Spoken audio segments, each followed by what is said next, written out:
May magandang balita ako sa'yo. Matagumpay naming na-decipher. Ito ay mula sa panahon ng Kanlurang Joe, ang mga inskripsyon sa butong panghula sa isang tansong ritual vessel.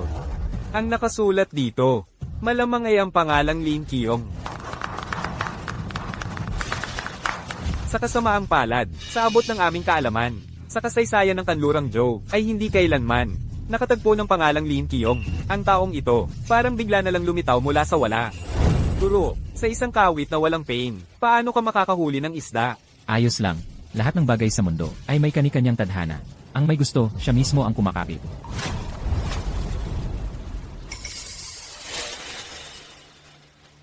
Ako ay nakarinig na ang aking guro ay may pambihirang kakayahan. Nakikiusap ako na bumaba kayo mula sa bundok upang tumulong. Tulungan ninyo ako upang mapanatili ang kapayapaan sa mundo at maitatag ang aking pamumuno. Anong pagkakataon? Sa mga bamboo slip na nahukay, maraming taon na ang nakalipas mula sa panahon ng tagsibol at taglagas, matapos isalin. Nabanggit din doon ang Lin Keong. Ang pag-alam ay pag-alam, ang hindi pag-alam ay hindi pag-alam. Iyan ang tunay na kaalaman. Magaling, napakatalino ng aming guro, kakaiba ang kanyang pananaw. Ang inyong estudyante ay maingat na maghihimbak ng inyong mga salita sa kanyang isipan. Ito ay ang orihinal na teksto ng Taoist na natagpuan ng aming grupo. Sa loob nito, ang Lin Keong na ito ay nabanggit din. Ang daang masasabi ay hindi ang walang hanggang daan. Ang pangalang mabibigyan ng ngalan ay hindi ang walang hanggang pangalan. Salamat sa patnubay ng aming guro. Magandang paglalakbay. Guro, kami ay magkikita muli sa hinaharap.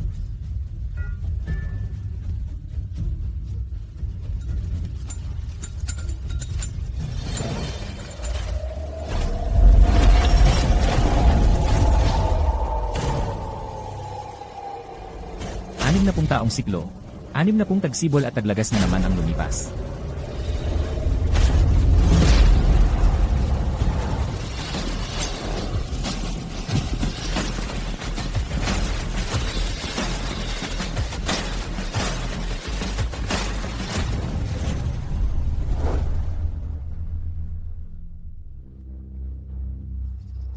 Ginoong Wang, ang aking ama, ay nasa bingit ng kamatayan. Ang kanyang hiling ay matikman muli ang mga cookies ni Ginoong Wang. Alam ko ang patakaran ni Ginoong Wang. Nag-aalok ako sa iyo ng 1 bilyon. Mangyaring gawin ninyong eksepsyon itong pagkakataon. Tuparin ang huling hiling ng aking ama, Ginoong Su. Ang maliit kong tindahang ito ay bukas lang ng 3 araw sa 1 taon. Sa loob ng 60 taon, hindi pa ako gumawa ng eksepsyon. Ginoong Su. Mangyaring umalis na kayo. Ginoong Wang. Ang aking ama, si Ginoong Su. Ang patakaran ay patakaran. Mangyaring umalis na kayo. Anong ginagawa mo? Bumili ako ng cookies. Ano ang nangyari?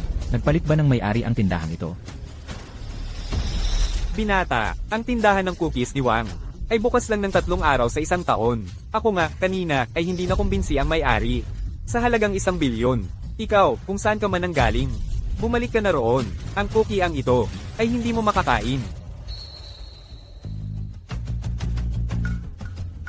You cannot eat it. Doesn't mean can't either. Since you insist on this path, don't say I didn't warn you. Here you go. Xiao Wang, open the door. The cake is being made. You really don't know your place. Your servant, Wang Hexuan, pays his respects before my master. Master, today is your 5,000th birthday. Your servant, may your life be as long as the sky, and your happiness be eternal.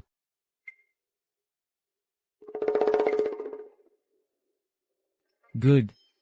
The taste hasn't changed. Just like before. Master. Back then, I was about to die of hunger on the streets. Thanks to Master, I survived. Every success I have today, all of it is thanks to Master's support in this lifetime, being able to see Master once more. Even if I die now, I have no regrets. Master, please give me some food. I'll do anything to serve you. Become Rue's servant, and you'll live in wealth for the rest of your life. Okay, then in this world walk with me for another 60 years.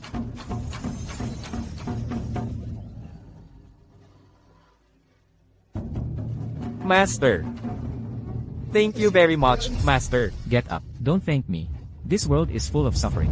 Living another 60 years is not blessing, but more like a punishment. Master, you have long transcended the ordinary. My level can't even come close to yours. Being able to serve Master for another 60 years. That is a great fortune for me. No need. You've already served me for 60 years. It's time to start a new cycle. Inform the others. From their own families, let them select young people and send them as servants. As you command, Master. The Master has come out of seclusion. Come here immediately and pay your respects. What? The Master has returned.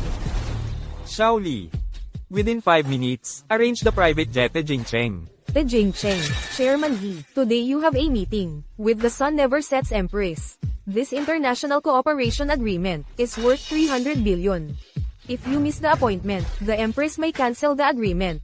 What is this Sun Never Sets Empress? She's just a powerless local magnate. Do you know who I'm meeting today? Compared to that person, the Sun Never Sets Empress is not even a blade of grass. Prepare the jet immediately. I must set off immediately. As you command.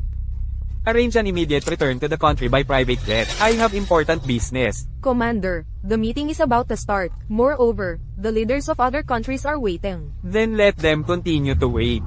Commander. According to our reports, today the leaders of Huazi's politics, military, and business circles have collectively disappeared. The stock index has fallen by 50%.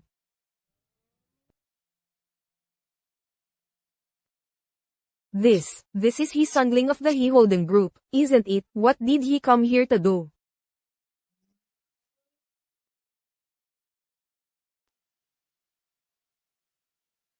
Commander ko.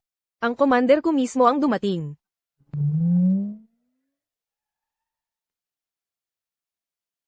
Ang lugar na ito, 10 kilometro ang diametro, ay nasa ilalim ng pamamahalang militar. Umalis kayo kaagad dito. Ito ang punong commander ng Dragon Army. Ang tatlong ito ay nagtipon sa kabisera. May malaking pagbabago bang darating sa Dacia? Ang iyong alipin ay bumabati sa aking Panginoon. Ano? Sino ba ang binatang ito? Paano niya napapayuko ang tatlong dakilang ito, na parang mga alipin? Panginoon. Ito ang lotes ng niebe ng Tiansha na 1,000 taon. Nagdudulot ito ng 100 taong akumulasyon. Ang iyong alipin ay naghahangad para sa iyo ng ningning na tulad ng araw at buwan, at mahabang buhay na tulad ng mga bundok at ilog. Panginoon, ito ang purple gold ginseng na 800 taon. Binubuhay nito ang patay at nagpapalaman ng buto. Ang iyong alipin ay naghahangad para sa iyo ng walang hanggang banal na kapalaran, at walang hanggang malaking kaligayahan. Panginoon, ito ang peach ng kaluluwa na namumunga minsan sa 1,000 taon, sa Southern Mountain. Agad nitong itinataas ang isang ordinaryong tao. Ang iyong alipin ay naghahangad na ang iyong banal na landas ay laging maliwanag, at manatiling lant iyan magpakailanman. Napakabait ninyo, gantimpalaan sila.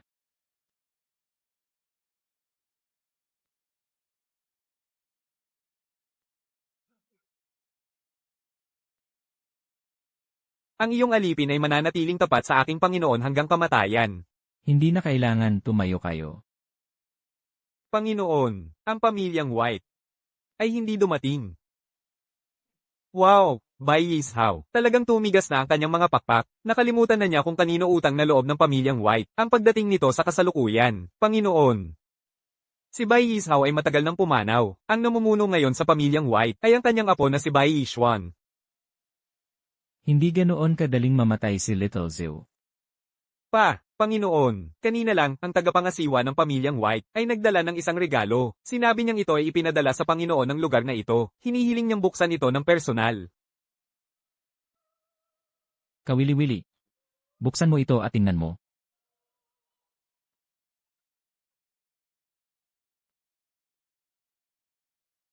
Si Bai Yishuan ay tinatawag ang kamatayan gamit ang kanyang sariling mga kamay. Panginoon, magsasama-sama ako ng mga sundalo kaagad, at lipulin natin ang pamilyang White. Ang pamilyang White ay hindi na kailangan pang magpatuloy sa pag-iral. Sa mundong ito, Panginoon, pahintulutan ninyo ako. Hayaan ninyong lipulin ko ang pamilyang White sa loob ng isang araw.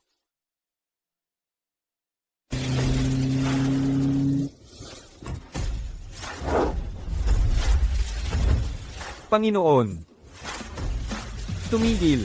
Ito ay pribadong lugar ng pamilyang Bai. Umatras kayo kaagad, o kung hindi, babarilin kayo, ang pamilyang White. Ikaw ay humahanap ng kamatayan. Sino kami? Alam mo ba kung sino kami? Tawagin mo kagad ang iyong Panginoon, para lumabas, umatras, humanda, babarilin sila, protektahan ng Panginoon.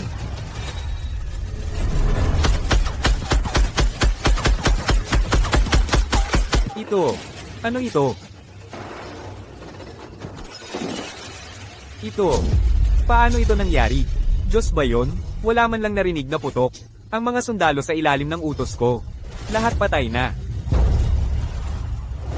Lolo, nagtagumpay ako. Mula sa 30 milyong lira, sa loob ng isang linggo, nakakuha ako ng 3 bilyong lira. At saka, ang mga pamamaraan ng paghinga na itinuro ninyo sa akin, kahit papaano ay naunawaan ko na, ang mga tagumpay mo sa buong buhay mo. Sa mga tagumpay ng taong iyon, kahit 1 milyong bahagi ay hindi aabot, bilang pamilya bay, sa magkakasunod na henerasyon, magiging alipin namin siya. Imposible. Hindi siya yun. Hindi siya pwedeng ganoon kabata. Ang nakita natin kanina, dalhin ninyo sa akin. Bagalan ninyo ng 10 beses. Hindi ko pa rin makita ng malinaw. 20 beses na bagalan. Paano ito posible? 100 beses na bagalan. Ito. Paano niya nagawa yun? Ito. Ginamit niya ang mga dahon bilang patalim. Narinig ko na noon, na ang mga dalubhasang nagretiro na sa mundo, ay nagpapaunlad ng panloob na enerhiya, at kayang durugin ang bato mula sa malayo. Pero alamat lang yun. Hindi ko inakala. Na makikita ko talaga yun ngayon. Totoo palang may taong kayang gawin yun. Pero, ang alam ko, ang mga taong yun, ay mga nagprakti ng hindi bababa sa 50 o 60 taon. Ang mga yun, saka lang nila naabot ang antas na yun. Ang taong ito ay napakabata. Paano niya nagawa yun? Binata. Simula pagkabata mo, pinag-aaralan mo na ang pamamaraan ng paghinga na ibinigay ng lolo mo. Pero hanggang ngayon, maliit pa rin ang itinuturing na tagumpay mo. Hindi natin dapat maliitin ang taong ito. Ano ang dapat nating gawin ngayon? Ang kakayahan ng taong ito ay hindi pangkaraniwan kung magtatrabaho siya para sa atin. Isama ninyo silang lahat sa loob. Gusto kong makipagkita sa kanya ng personal, sa binatang ito. Ginoo, pagkatapos ng 60 taon, ang kapangyarihan ng aking Panginoon ay umunlad pa rin. Ang matandang alipin ninyong ito ay bangabati sa inyo, Panginoon. Ning Sheng, anong ginagawa mo, Panginoon? Ang matandang alipin ninyong ito, naalala ko na noon pa, na pagdudahan ng aking Panginoon. Pakiusap, parusahan ninyo ako. Xiao Sheng, ikaw at ako, Panginoon at alipin tayo. Hindi mo kailangang gawin yan. Alam ko ang ugali mo, hindi mo magagawa. Ang mga bagay na ginagawa ng pamilya Bai. Tumayo ka. Salamat po, Panginoon. Tara na. Mga Ginoo, inaanyayahan kayo ng binata.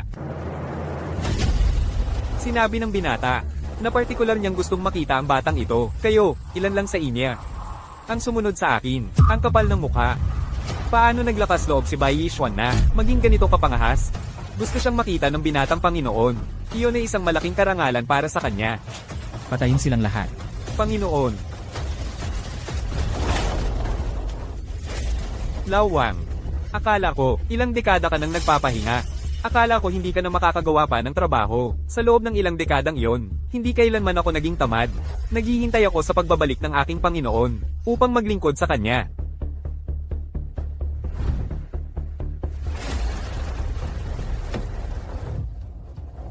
Binibigyan kita ng isa pang pagkakataon. Bago ako pumasok, sa pintuan ng angkan ng Bai, ipadapa mo si Bai Yinshu. At hintayin ako doon. Sila. Pinatay nila ang lahat ng mga taong ipinadala natin. Binatang Panginoon. Talagang ayaw magpakumbaba ng taong ito. Ano ang dapat nating gawin ngayon? Ihanda ang lahat kapag may gumawa ulit ng kalokohan. Kung kinakailangan, patayin silang lahat. Tunay po, binatang Panginoon. Xiao Sheng, Narito po. Panginoon, ano po ang inyong utos? gamitin mo ang lahat ng puwersa. Sa loob ng 10 minuto, palibutan ang angkan ng Bai. Kahit si Commander Ning ay nag-utos, napalibutan natin ang angka ng Bai. Ang angka ng Bai ay isang makapangyarihang pamilya sa Daksha. Kung magsagawa sila ng investigasyon pagkatapos, anong katapangan? Hindi mo ba alam na hindi dapat pinagtatalunan ng utos militar? Binigyan lang tayo ni Commander Ning ng 10 minuto kung tayo ay mahuhuli. Alam mo ang kahihinatnan. Ngunit, tumawag ang pinuno bilang isa. Inutusan niya tayong sumunod sa mga utos. May 7 minuto na lang. Nauunawaan.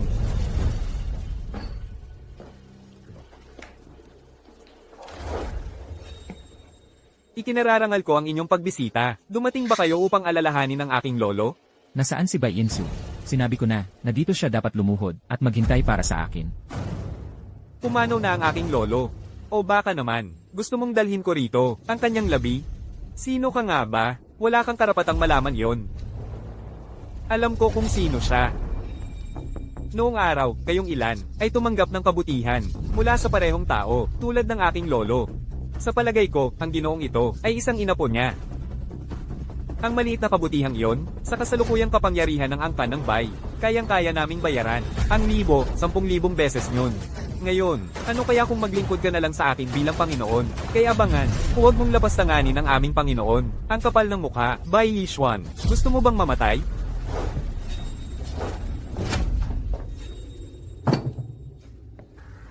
Inaamin kong malakas ka. Ngunit ito ay angkan ng Bai. Kung subukan mong hawakan ako, ginagarantiya kong hindi ka makakaalis ng buhay mula rito. Hindi ako makakaalis mula rito. Kayo ay ilang tao. Kayo rin ang mga pangunahing tao ng Daksha. Talaga bang kusa kayong nagnanais na maging alipin sa iba sa kahabaan ng mga henerasyon? Kung tayo ay magsasama, walang sino man sa Daksha na ito ang makakapagkontrol sa atin. Bai Yishuan, isa kang henyo mula pagkabata. Ngunit ang mga sinabi mo ngayon ay nagpapahiwatig na hindi ka ganoon.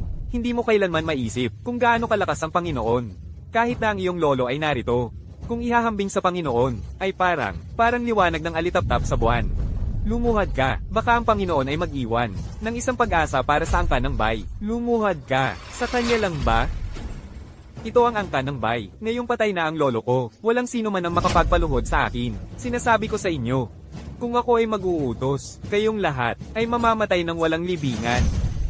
Ikaw, lumuhad ka. Tanggapin mo ako bilang iyong Panginoon. Mamamatay ng walang libingan. Tawagin ng radar. Ano yun? Alarma. Alarma. Malalaking puwersa ang sumasalakay. Hindi na namin kaya? Isang malaking hukbo. Ilan ang bilang nila? Tinatayang hindi bababa sa 100,000 katao. Huwag magpaputok. Huwag magpaputok. Sumusuko kami. Ano? Paano naging napakarami ang mga tao?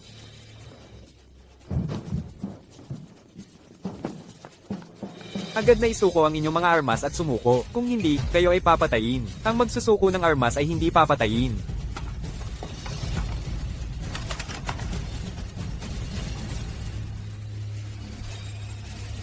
Uulat kay Commander Ning. Ang hukbo ng dragon ay nakumpleto na ang pagtitipon. Kabuuang 12,000.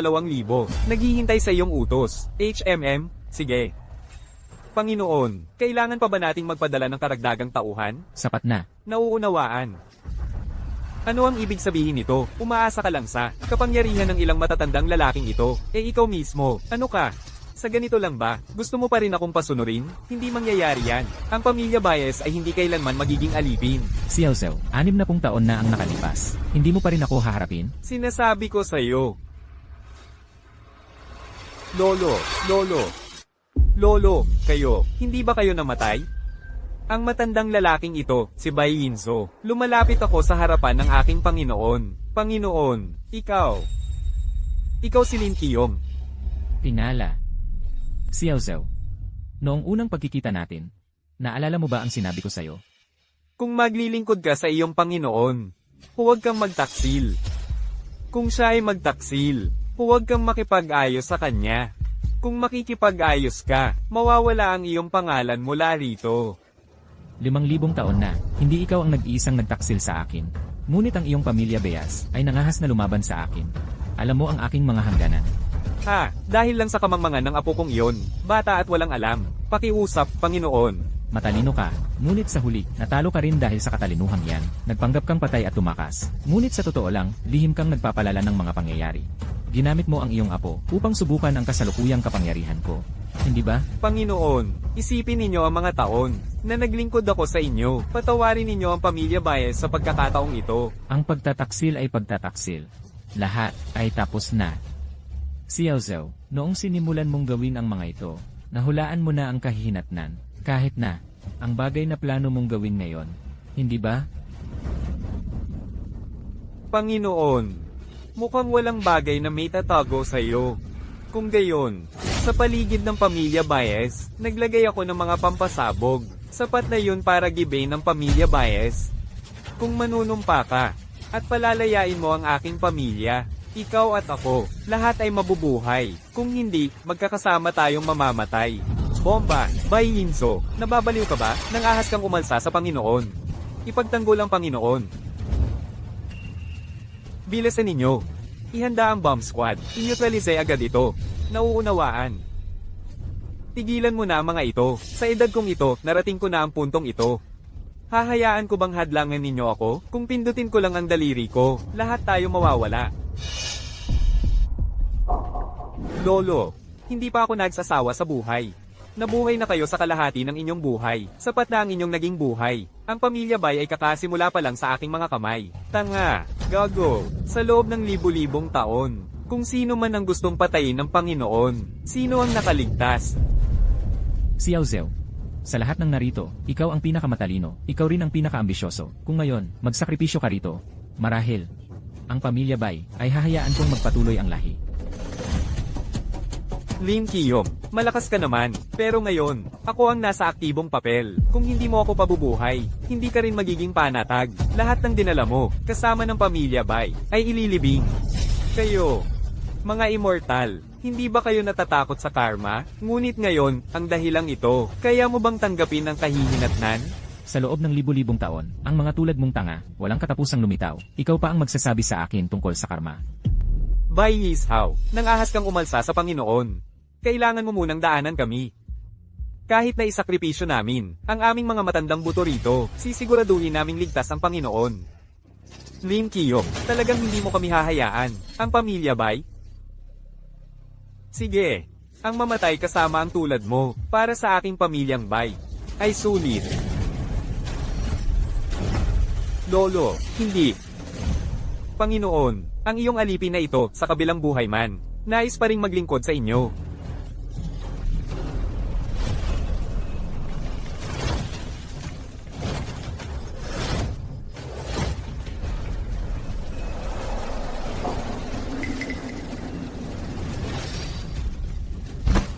Ito. Paano ito nangyari? Paano mo ito nagawa? Ano ka? Anong klaseng halimaw ka?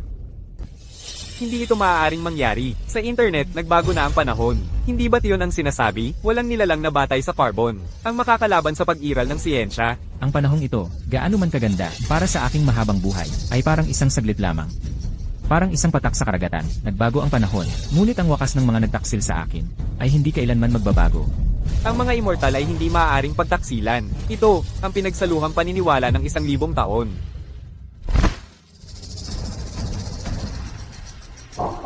Humihingi ako ng paumanhin sa inyong lahat. Ang nangyari sa pamilya Bai ay dahil sa akin. Kung alam ko lang ang mangyayari ngayon, hindi ko sana ito ginawa mula sa simula. Amo, mabuti ang trato sa iyo ng pamilya Bai. Ngunit ikaw, sa pamilya Bai, ay gumanti ng kasamaan sa kabutihan. Bai Yinso, gumawa ka ng libu-libong paraan. Ngunit sa huli, hindi mo pa rin matatalo ang amo. Binigyan kita ng pagkakataon. Hindi mo ito pinahalagahan. Ngayon, huli na ang lahat. Nagkamali kami, hindi na namin ito uulitin. Tumahimik ka. Anong karapatan mo para tratuhin ng pamilya Bai ng ganyan? Ikaw, batang gatas pa ang labi. Wala kang alam kung ano ang tunay na kapangyarihan ng pamilya Bai. Ang kapal ng mukha. Mga tulad mo, ang pamilya Bai, ay may lakas ng loob na pagtaksilan ng amo. Ang parusa nito ay kamatayan. Anong pagtataksil? Sino ba talaga ang amo mo?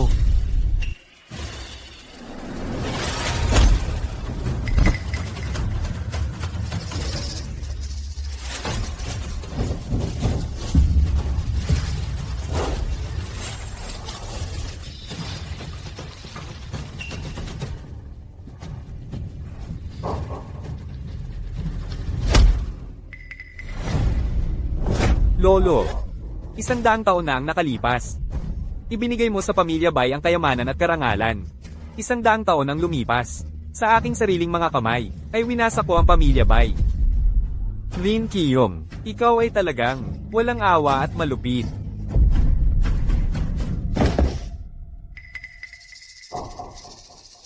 Lolo, Ang lahi ng pamilya Bai ay maaaring magpatuloy. naiintindihan ko.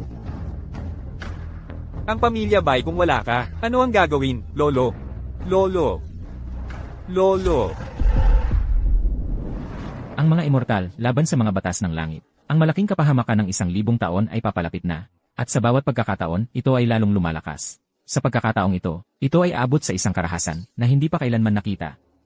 Upang makaiwas sa kapahamakan, kailangan kong tipunin ang 4 na kayamanan. Kunlun Yash Gem, naglilinis ng kaluluwa. South Sea Mermaid Pearl, nagpapatatag ng kaluluwa. Taishan Stone Resistance, nagpapatahimik sa lupa. Ang esensya ng punong tinamaan ng kidlat, umaakit sa kulog. Aktibado ko agad ang Sia Trade Chamber. Bubusisihin namin ng buong lakas. Ang Dragon Army ay kayang baligtarin ang ilalim ng lupa. Tatapusin namin ang misyon. Ang political channel ay magbibigay ng buong suporta. Sisiguraduhin naming walang hadlang. Ginoo, magdala ka ng ilang cookies sa daan. Kayo tatlo, umalis na kayo agad. Tulad ng utos. Si Auxuan. Ikaw, huwag kang aalis.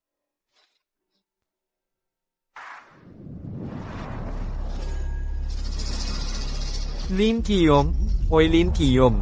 Matigas ka pa rin talaga ang ulo hanggang ngayon.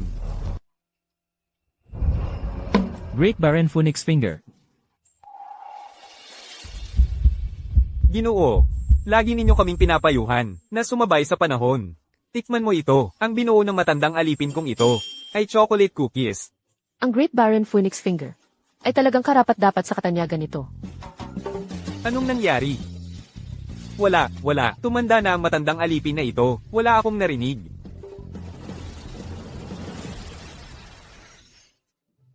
Sa pagitan nating dalawa, hindi kailangan ng mga formalidad na ito. Binigyan kita ng 60 taong buhay.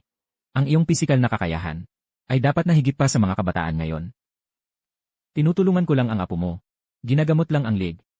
Ang pagbuhay sa patay ay kayang gawin sa 1 kilos lang. Para sa paggamot ng leeg, anong kailangan pang gamitin ng Great Baron Phoenix Finger? Ano yan? Ginoo, ikaw, naalala mo pa ang usapin ng kasunduan, di ba? Ang pamilyang Lee. Bakit ngayon? Walang balita mula sa pamilyang Lee. Pagkamatay ng matandang Lee, sa totoo lang, ang pamilyang Lee ay dahan-daang bumagsak, nawala na sila sa listahan ng mga pambihirang pamilya. Ngayon, lalo pang bumagsak, naging pinakamababang antas na pamilya na. Ang apo lang ng matandang Lee, na si Lee Wanyo ang humahawak. At siya rin. Paano? Ginoo, ang kasunduang ito, ay isang paalitang kasunduan lang. Ang bunsong si Ginang, Wang Ruoshue, ay hindi rin masama. Talagang hindi masama. Pero ang bagay na ipinangako ko, ay tutuparin. Bukod pa. Anak ng matalik kong kaibigan. Gagawin ko ang lahat ng tulong na maibibigay ko. Napakaganda. Hindi lang sa pagbangon mula sa krisis. Kundi marahil, maaaring muli tayong maging bahagi ng 5 dakilang pamilya. Ihanda ang kotse. Papunta sa misteryosong tao, para magpasalamat ng maayos. President Lee, sa guest room, may lalaking naghihintay sa iyo. Sabi niya, siya ang iyong napipintong asawa. Kalokohan. Ako si Liwanyo, ano ba ang iniisip mo na sino ako? Paano makakapag-asawa sa akin ang isang langgam? Sa susunod na ganito, papapasok mo ang lahat ng dumadaan. Madudumihan mo ang Lee Corporation. Makikisama ka rin sa kanila. Pero ang jade pendant sa kamay niya ay kapareho ng iyo. Xiaoyu. Humihingi ng paumanhin ng lolo sa'yo. Pagkatapos, ang Lee family ay nakasalalay lamang sa'yo. Lolo.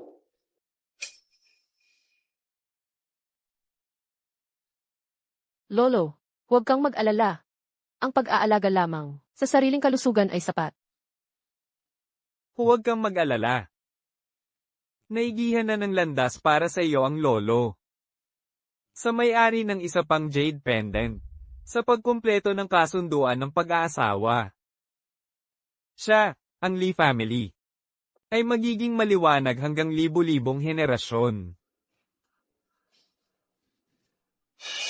Lolo, huwag kang mag-alala. Ang Lee family sa pamumuno ko ay tiyak na muling magiging pangunahin. CJ, kaya't halika makipagkita sa napipintong asawa. Ang Lee family ay sa pamumuno ko lamang maaaring magtagumpay. Ang walang hiya na napipintong asawa, paalisin agad, dakilang Panginoon, mula sa mga pinakamahusay na disenyador sa mundo. Para sa iyo, ay ipagagawa ng ilang suite. Walang problema. Sa pagdating sa bawat mundo, ang karanasan ng buhay ng ordinaryong tao ay dapat.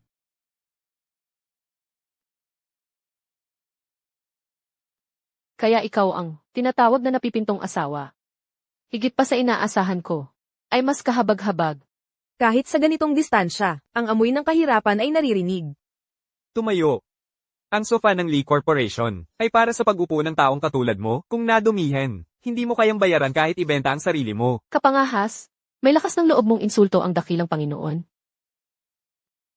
Rushui. Walang problema.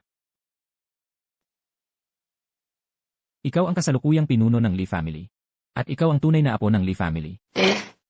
Kaya ikaw pala ang tinutukoy ng lolo ko, ang sinasabing nobyo ko. Diretso kong sasabihin, hindi ko tinatanggap ang kasunduang ito. Malapit nang makabalik ang aming Lee Company sa 5 pangunahing pamilya. Hindi basta-basta ang maaaring maging karapat-dapat sa akin. Ang kapal ng mukha. Alam mo ba kung gaano kahalaga ang kagalang-galang na Ginoo? Kaya ka nagsasalita ng ganyan? Alam mo ba kung ano ang kapangyarihan ng Lee family? Dito ka nagsasalita ng ganyan kalaki. Kayo pong Lee family, sa tulong lamang ng kagalang-galang na Ginoo, nakarating sa kasalukuyang posisyon ng dahil sa swerte. Kung wala ang kagalang-galang na Ginoo, wala sanang Lee family. Niloloko mo ba ang aming Lee family? Nakarating kami sa kasalukuyang posisyon, sa pamamagitan ng pagsisikap, ng 3 henerasyon ng aming ginang. Paano naman ang Chu family, na kumokontrol sa kalahati ng politika? Ang Ning family, na may hawak ng selyo ng Dragon God, at namamahala sa milyon-milyong hukbo ng Dragon God. Ang He family, ang pinakamayaman sa China, na kumokontrol sa pandaigdigang kapital. Sila ba ay umaasa rin sa inyong kagalang-galang na Ginoo? Ang tatlong iyon, talagang nakatanggap ng kaunting tulong mula sa akin. Hindi ka panipaniwalang kapal ng mukha. Kung naging mahinahon ka lang, baka nakapag-ayos ako ng trabaho sa paglilinis ng banyo para sa iyo sa Lee Company. Pero ngayon, nagmamalaki ka at nagpapapansin para hindi maputol ang kasunduan. Nakakadiri talaga. Ang ilang bilyon, wala iyon sa paningin ko. Kahit ilang bilyon, wala rin? O gusto mo pa ring pakasalan ako at maging lalaking may-ari ng Lee Company, ganun ba? Kalokohan. Mangmang, ang Lee Company na ipinagmamalaki mo sa paningin ng kagalang-galang na Ginoo ay kasing gaan ng balahibo ng ibon. Ang pag-akyat at pagbagsak nito nakasalalay sa isang pag-iisip ng kagalang-galang na Ginoo. Mabuti. Naubos mo na ang aking pasensya. Ngayon, nagbago na ang isip ko. Hindi ka makakatanggap ng kahit isang kusing at luluhod ka at aalis ng pagapang mula sa aming Lee Company. Si Limo noong bata pa ay mahinahon. Pero ang kanyang apo ay medyo matapang pala. Ang kapal. Naglakas loob kang banggitin, nang walang galang ang pangalan ng aming dating general na tagapamahala. Ikaw, lalaking naging manugang, naglakas loob kang magpakita ng kawalang-galang sa lolo ko. Anak, kung hindi ka tinuruan ng magandang asal ng pamilya mo, ako ang magtuturo sa'yo. Ngayon, ipapakita ko sa'yo kung ano ang dapat. Ginoong Lee, naglakas loob siyang manapak. Ang kapal ng mukha. Ikaw, hayop na handang mamatay. Naglakas loob kang magsimula ng away sa aking Lee Company. Ngayon, kayong dalawa, hindi kayo makakaalis ng nakatayo sa pintuang ito. Seguridad. Seguridad. Halika rito agad. Bigyan ng matinding leksyon. Ang taong itong nanggugulo. Anak, naglakas loob kang magsimula ng away dito. Hindi mo man lang tiningnan kung saan ka naroroon. Mukhang, napakalakas ng loob mo. Ngayon, ipakita namin sa'yo kung gaano kalakas ang aming mga kapatid. Kayo lang. Kayo. Hanggang ngayon, nagmamalaki pa rin kayo. Mga kapatid, sugurin ninyo sila. Itong si Ginoong Lee. Tao ba yan o multo? Ano na kinakabahan kayo? Hindi ako naniniwala na kaya niyang gibain ang langit. Liwan Yu. Akala mo ba dahil umaasa ka sa Lee Group, maaari mong gawin ang gusto mo? Sa harap ko, isang grupo lang kayo ng mga palaboy. Ikaw, huwag kang masyadong magpakasiguro. Ang aming Lee Group, napakalakas ng kapangyarihan sa likuran nito. Ang isang tulad mo ay hindi kayang makipagkumpetensya. Malakas na kapangyarihan. Sa harap ko, kahit anong uri ng kapangyarihan man yan, lahat yan ay mga paper figure lang. Ang dahilan kung bakit ako pumunta rito ngayon ay upang makita kung anong klaseng tao ang aking ipinagkakasundong pakakasalan. Pero hindi ko inaasahan na ganoon siya kabastos at kawalang isip. Ang Lee family, hindi na kailangang magpatuloy pa. Sigurado ka bang narito ang investor kung hindi natin siya makakausap ngayon? Alam mo kung ano ang kahihinatnan. Ang mga mahahalagang tao na ito ay abala. Baka naantala sila sa daan. Hindi mo nga alam kung sino ang investor. Paano ko siya makokontak? Mula nang makaligtas ang lolo ko sa pekeng pagkamatay noong nakaraan, ang Bai family ay lalong sama-sama ang lagay araw-araw. Lahat dahil sa kasumpa-sumpang Lin Qiyong na yun. Kung wala siya, malalagay kaya ang Bai family sa ganitong kalagayan? Siya ang pinuno ng Lee family, ang CEO ng Lee Group, si Lee Wanyu, hindi ba? Ang katawang ito, ang mukhang ito, talagang perpekto. Kung may kakasal ako sa kanya, tiyak na babalik sa rurok ang Bai family. Titingnan din ako ng lolo ko, ng ibang mata.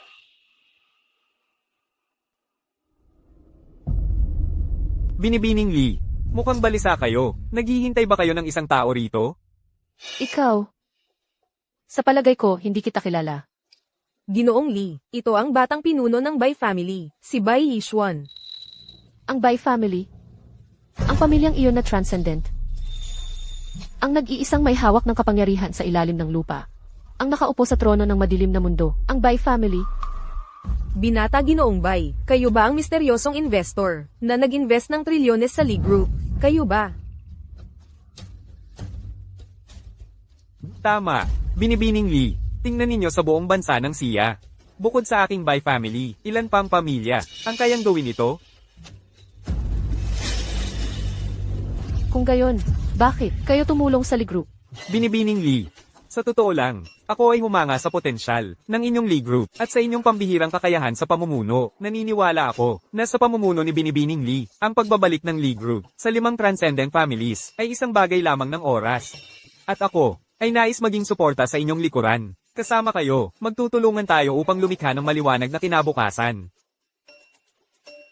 Sabihin mo, anong kondisyon?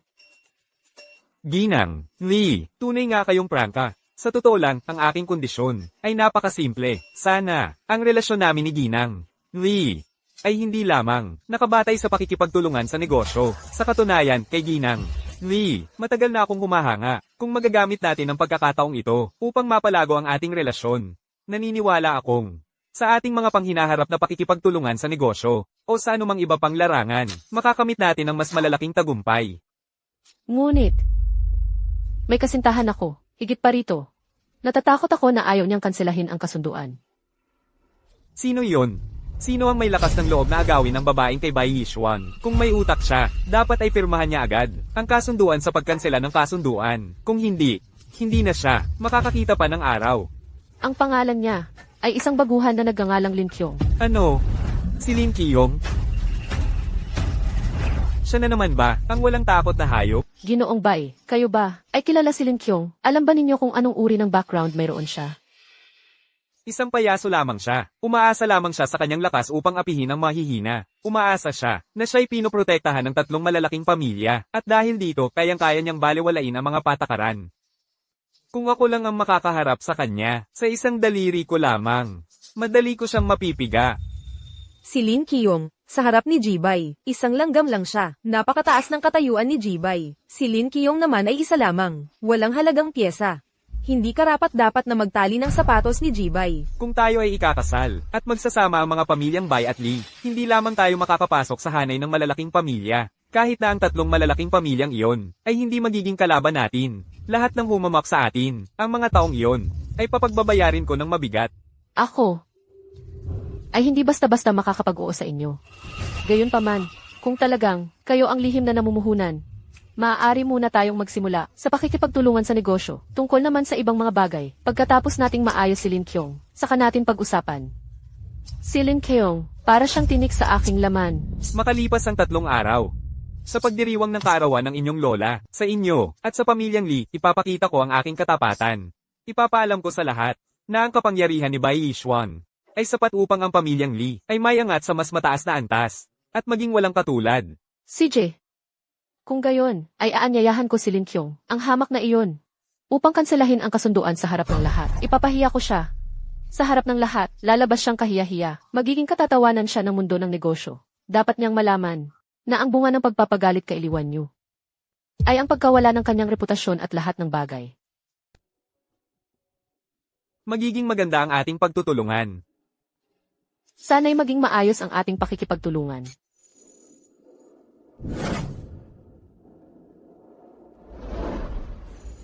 Tatlong araw mula ngayon, handaan para sa kaarawan ng lola ng pamilya Lee. Imbitasyon mula sa pamilya Lee. Ang nakakasuklam na babaeng iyon ay buhay pa pala, pero wala na ngayon ang batang Lee. At sa mismong panahong ito, nagpapadala ng imbitasyon ang pamilya Lee. Ano kaya ang kanilang pakay?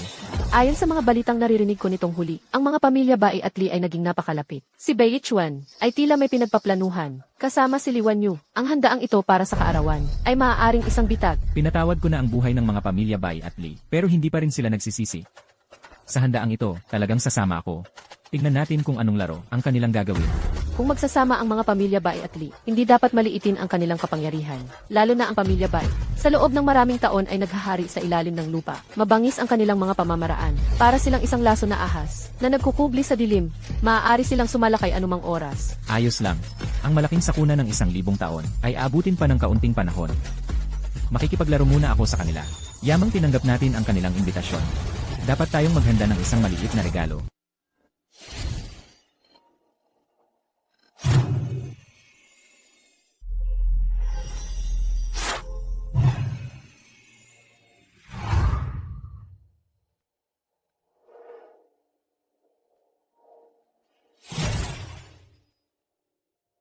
Sa pamamagitan ng paggamit sa langit at lupa na parang isang kaldero, at pagpapagana nito gamit ang enerhiya ng kaluluwa, Ginoo, ang inyong kapangyarihan, ay higit pa sa 60 taon na ang nakalipas. Halos, isang banal na kasanayan na. Isang karaniwang pamamaraan lamang. Hindi mahalagang banggitin. Gayunpaman, ang elixir na ito na muling binubuhay ang patay, ay ibibigay sa babaeng Lee na iyon. Mukhang medyo sayang. Kung ibinigay mo ito sa isang nangangailangan, makakapagligtas ka ng isang buhay. Hindi mahalaga. Bagamat ang elixir na ito ay kamangha-mangha sa mundo ng mga karaniwang tao, hindi ito maihahambing sa mahikapong pagbuhay sa patay sa isang iglap lamang. Walang problema sa pagbibigay nito sa kanya. At saka, hindi pa tiyak kung karapat-dapat ba siya na makatanggap nito. Ibalot mo Sige. Ginoo, saan ka pupunta? para pagalingin ang apo mo. Kaya niyang buhayin ang patay sa pagtaas lang ng daliri. 3 araw na, hindi pa rin tapos ang paggamot sa leeg. Ginoo, seryoso ba ang paggamot na ito? Mula ngayon, ako'y tatawag sa iyo bilang Ginoo. At ikaw naman ay tatawag sa akin bilang Lolo. Hindi ko nga maisip, hindi ba magkakagulo ang ating pamilya? Sige, trabaho na. Sige. Wala namang bagay na angkop dito. Kahon ng pakete.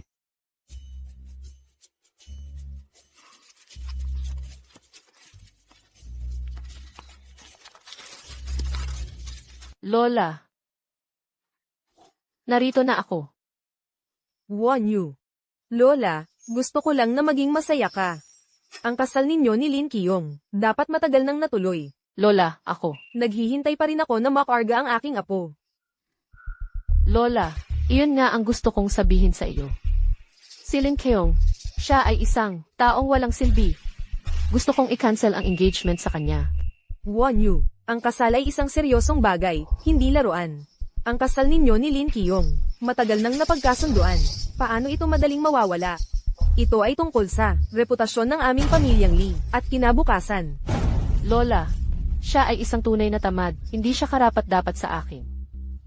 At saka, nakahanap na ako. Para sa aming Lee Company, isang mas mabuting kasosyo sa negosyo. Si Bai Xiao. Si Bai Xiao ay handang magbigay ng buong suporta sa aming Lee Company. Sa tulong ng pamilyang Bai, ang aming pamilyang Lee, tiyak na lalo pang unlad. Kahit na malakas ang pamilyang Bai, ngunit ang kasal ninyo ni Lin Qiyong ay matagal nang napagkasunduan ng dalawang pamilya. Hindi ito madaling mababago. Ang aming pamilyang Lee ay hindi ganoong klase ng tao, mga taong sumisira sa pangako. Lola, pakiusap, pakinggan mo ako. Anyway, sa birthday party bukas, ipapahayag ko sa harap ng lahat na kinansela ko ang engagement. Malalaman ng lahat ang aking desisyon. Hindi ko kayang tiisin ang ganito, habang buhay. Ikaw, napakatigas ng ulo mo. Kung hindi ito maayos na haharapin. Ang mga tao sa labas, paano titingin sa aming pamilyang Lee? Ang reputasyon ng pamilyang Lee, saan ilalagay? Lola Lee, nais kong magkaroon kayo ng mahabang buhay, saganang kapalaran at kaligayahan. Ako si Bai Yishuan. Matagal ko nang naririnig ang inyong pangalan. Ang makita kayo ngayon, ay tunay na isang malaking karangalan. Ginoong Bay. Matagal na kitang naririnig. Maupo po kayo. Lola Lee, ang totoo, ang dahilan ng aking pagpunta rito ngayon, ay upang makipag-usap sa inyo, tungkol sa ilang negosyo, na pakikipagtulungan kay Wanyu. Sana, suportahan ninyo, si Wanyu at ang Lee Group of Companies. Naniniwala ako, na sa pamamagitan ng ating pakikipagtulungan, ang Lee Group of Companies, ay tiyak na makakamit ng malaking tagumpay. Lola, tingnan ninyo gaano kasinsero si Ginoong Bay.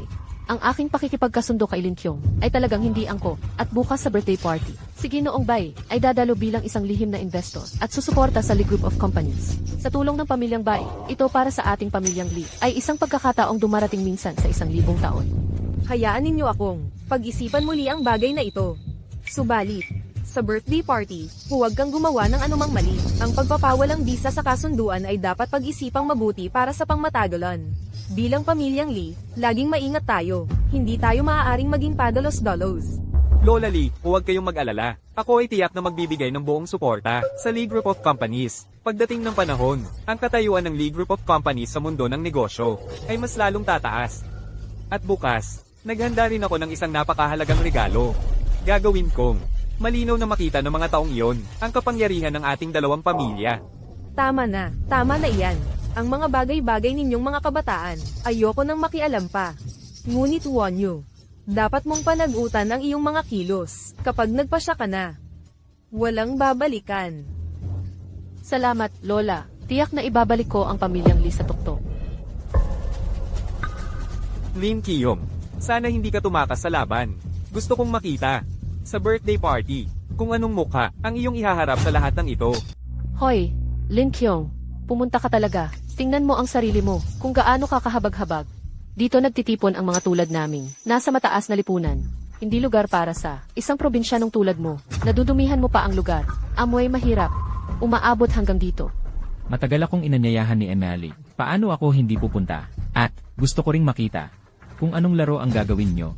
Ngayon, sa harap ng lahat, pawawalang bisa ko. Ang kasunduan natin, isang lalaking walang trabaho at ambisyon, na walang nagawang kahit ano, ay hindi karapat-dapat sa akin. Ang maging kasama mo, ay nakakahiya para sa akin. Kapag may nagtanong sa labas kung sino ang nobyo ko. Nahihiya akong sabihin. Ano ba yan? Bakit napapawalang bisa ang kasunduan? Sabi nga nila, natamad lang si Lin Kiyong. Mukhang totoo nga, si MS Lee ay hindi na siguro makatiis sa kanya.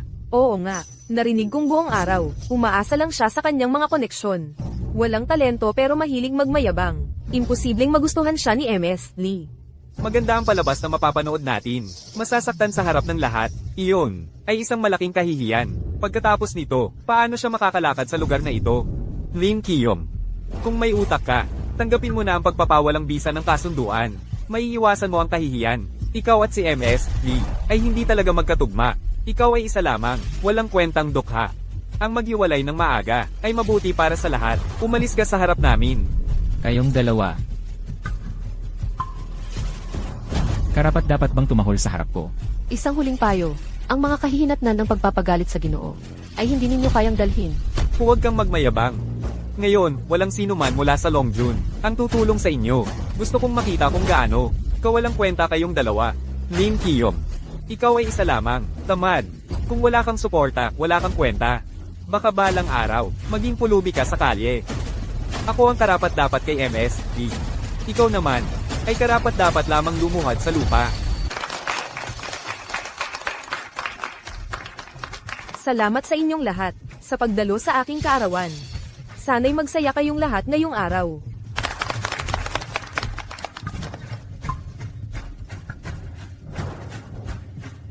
Mga kagalang-galang na panauhin, may nais akong ipahayag. Mayroon tayong dalawang magandang balita ngayon. Bukod pa rito, ang pamilya Bae ay magbibigay sa atin ng suporta mula sa pinaka-advanced na teknolohiya at ng mga pinakamataas na kalidad na channel ng mga mapagkukunan. Naniniwala ako na, sa ating magkasanib na pagsisikap, ang pamilya Lee ay malapit nang bumalik sa hanay ng mga piling pamilya. Ang pamilya Lee ay tila aakyat pa ng isang hakbang. Oo, pinagsasama ng mga pamilya Bay at Lee ang kanilang mga lakas. Mukhang magkakagulo ang mundo ng negosyo. Dapat tayong maging malapit sa dalawang pamilyang ito. Baka sakali tayo ay makakuha ng piraso mula sa pie.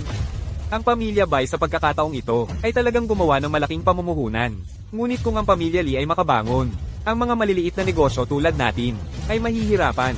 May isa pang bagay na nais kong ipaliwanag. Ang aming kasunduan kay Lin Kyong ay wala ng visa. Siya ay tiyak na hindi karapat-dapat maging aking nobyo. Ngayong araw, papawalang visa ko ang kasunduan sa harap ng lahat. Sana, makasama ko ang isang tunay na may kakayahan. Upang sama-samang itayo ang kinabukasan. Sumasang-ayon ako. Ang isang tulad ni Lin Kyong ay talagang hindi karapat-dapat kay Binibining Lee.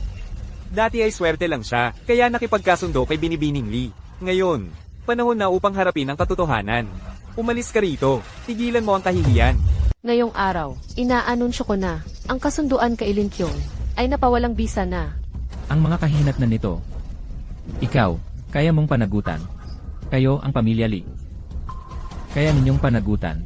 Tumingin ka nga sa sarili mong kalagayan. Ano ba ang itsura mo? Nandito ka pa rin, nagmamalaki. Talagang wala kang hiya. Lin Kyong, tigilan mo ang kalokohan dito. Ngayong araw, napawalang bisa na ang iyong kasunduan. Maging mapagpasalamat ka, o iniisip mo bang maaari ka pa rin maging palalo tulad ng dati? Sinasabi ko sa iyo, ikaw ngayon ay isang inabandonang, kaawa-awang tao. Beichuan, ipinagkaloob ko ang buhay ng pamilya Bai. Ngunit ikaw ay hindi pa rin nagsisisi. Ikaw ay mapagmataas at mapangapi. Ang mga nangyari ngayong araw, ang iyong pamilya Bai ay magbabayad maaga o huli. Ikaw, bakit ganoon titigas ang ulo nitong si Lin Kyong? Nasa ganitong kalagayan na ayaw pa rin sumuko. Ni hindi man lang tumitingin kung angkop ang lugar. Napawalang bisa na ang kasunduan, matigas pa rin ang mukha. Siguro sinusubukan niyang iligtas ang kaunting dignidad. Sa kasamaang palad, walang silbi. Lin Kyong, ngayong araw ay ang aking handaan sa kaarawan. Huwag kang magingay dito. Tungkol sa pagpapawalang bisa ng kasunduan. Dahil ipinaabot na ni Wanyo ang kanyang kahilingan. Napagpasyahan na ito. Ginang Lee, ito ang birthday gift na inihanda ko para sa inyo. Subalit, kung magkakaroon kayo ng pagkakataong gamitin ito, nakasalalay sa inyong kapalaran.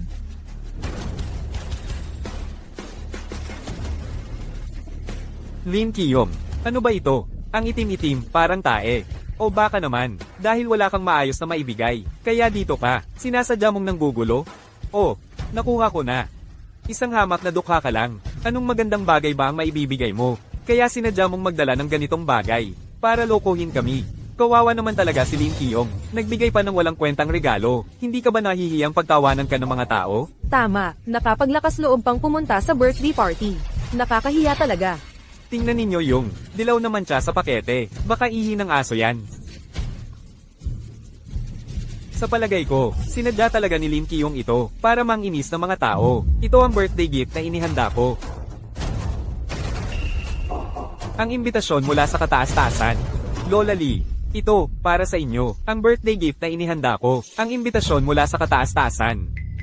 Sa pamamagitan ng imbitasyong ito, makakadalo kayo sa pinakamataas na antas ng mga piging na inoorganisa ng kataas-taasan, at makikilala ang mga kilalang tao mula sa iba't ibang larangan. Ito ay magdudulot ng malaking pakinabang sa pamilya Lee. Ang imbitasyon mula sa kataas-taasan, ito ay isang pambihirang karangalan. Ang kanang mga bay talaga ay napakamakapangyarihan. Napakahalaga ng Red Along ito. Swerte talaga ang pamilya Lee ngayon. Talagang. Lin Kyong. Tingnan mo ang Red Along ipinadala ni Ginoong Bay. At pagkatapos, tignan mo ang iyo. Ang isa ay parang langit, ang isa naman ay parang lupa. Tumigil ka na sa pagpapahiya sa sarili mo dito. Umalis ka na rito. Huwag mong dudumihan ang lugar ng aking birthday party. Akala niyo gaano kahalaga ang imbitasyong iyan? Ang elixir na ito, hinahamak niyo. Kayo ang talo.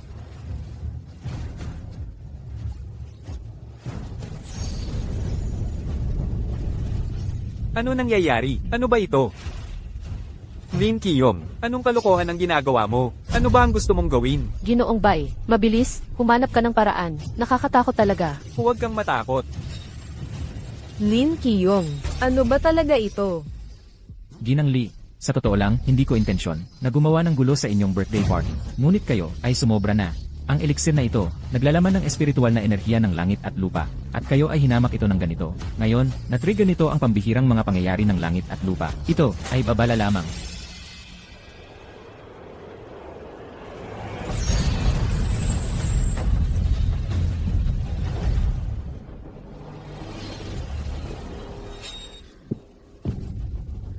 Lin Kyong, Sinabi ko na sa'yo na basura ito. Kahit aso, ayaw kumain ito. Sinasabi ko sa'yo, loko-loko ka lang. Huwag kang magpanggap na misteryoso dito. Anong klaseng armas ang ginamit mo? Ganito ka ba sa sabotahe sa birthday party ng pamilya Lee? Mag-ingat ka, babaliin ko ang mga binti ng aso. Ito, ano ba yan? Isang maayos na aso. Paano naging ganito? O baka naman sa gamot na ito, ay may problema talaga? Sa tingin ko, 80% si Lin Qiyong na yun ay may binabalak. Baka naman, sinadya niyang dalhin ang gamot na ito para guluhin ang lahat. Lim Kiyok, anong kapal ng mukha? Paano mo naitulak na lagyan ng lason ang gamot? Sinadya mo bang? Sakta ng aming pamilyang Lee.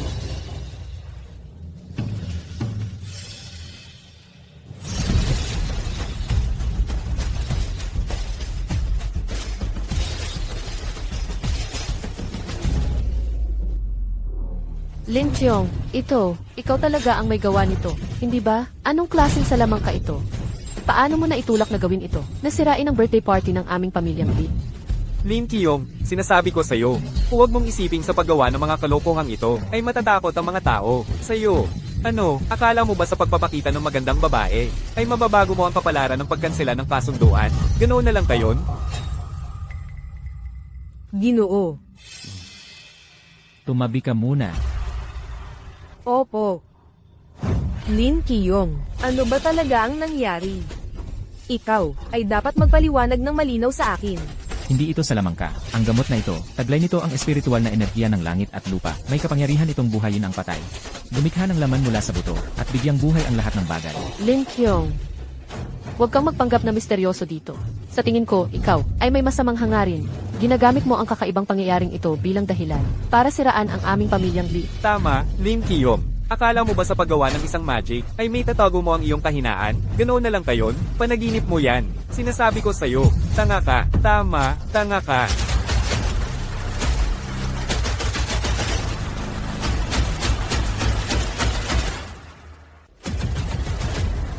Ito, sino to? Sa itsura niya, maliwanag na hindi siya mabuting tao. Diyos ko, hindi mo ba siya kilala? Isa siya sa mga higanti sa bagong sektor ng enerhiya, si Joe Maokay. Kapag tumapak siya sa lupa, ang buong mundo ng negosyo ay nanginginig. Narinig ko na mabagsik raw ang mga pamamaraan ng taong iyan.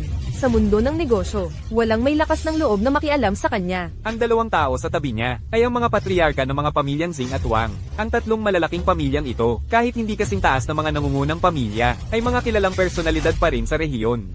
Sino ang may lakas ng loob sa harap ng aking pamangkin na si Yishuan? Sa harap ng aking pamangkin, na magsalita ng ganyan, tumingin ka nga sa sarili mo. Ano ba ang halaga mo?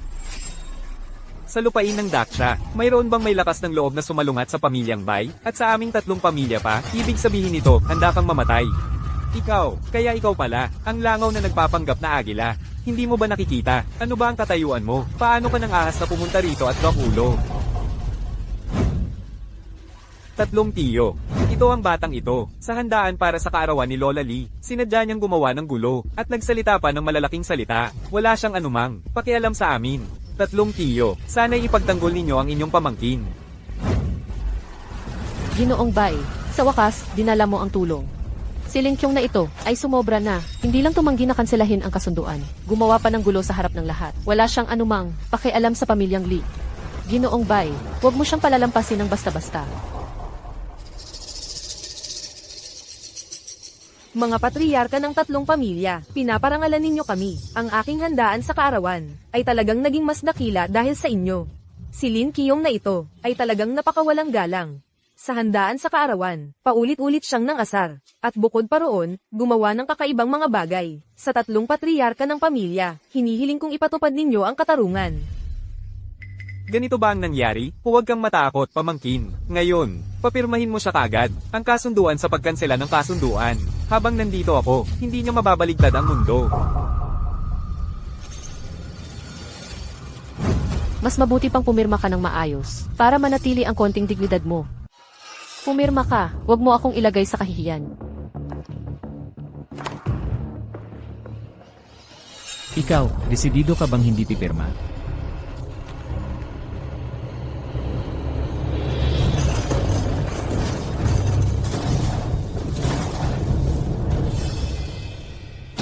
Nako, patriyarka, may problema tayo. Ang libingan ng dating patriyarka.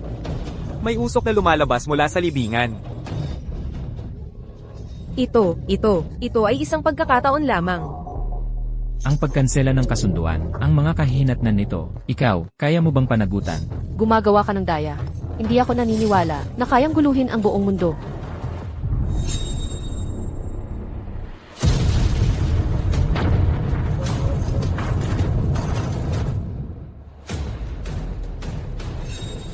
Sumabog ang puntod. Ito ay isang biro ng tadhana. Hindi ba't pekeng video lang ang ginawa mo?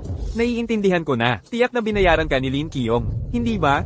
Ito ang security camera ng pamilya Lee. Camera sa templo ng mga ninuno. Tama. Talagang hindi ako nagsisinungaling. Sige, Lin Qiyong. Hindi ka maglalakas loob. Naharapin kami ng hayagan. Gamit ang bomba. Sinasabog mo ang sementeryo ng ibang pamilya. Wala ka bang hangganan ng moralidad? Lin Kyong, akala ko, isa ka lang ordinaryong tao. Pero hindi ko inakalang ganito ka, katuso at kalupitan. Para lang hindi mo ako iwan. Kaya mong gawin ang ganitong mga immoral na bagay. Wala akong ginawa. Ang mga ninuno ng inyong pamilya Lee ay hindi lang masaya. Lola, Ano ba talaga ang nangyayari? O baka naman talagang ang aming pamilya Lee ay may ginawa, nakakatakot. Lin Kyong, anong klaseng salamang ka naman ang ginawa mo? Sabihin mo, ikaw ba ang nasa likod nito? Sinabi ko na, ang pagpapawalang bisa sa kasunduan ay hindi ninyo kayang pagdusahan ang mga kahihinatnan. Ang inyong pamilya Lee ay maaaring mamuhay ng sagana sa mga susunod na henerasyon. Pero nawasak ito dahil sa isang mabilis mong desisyon.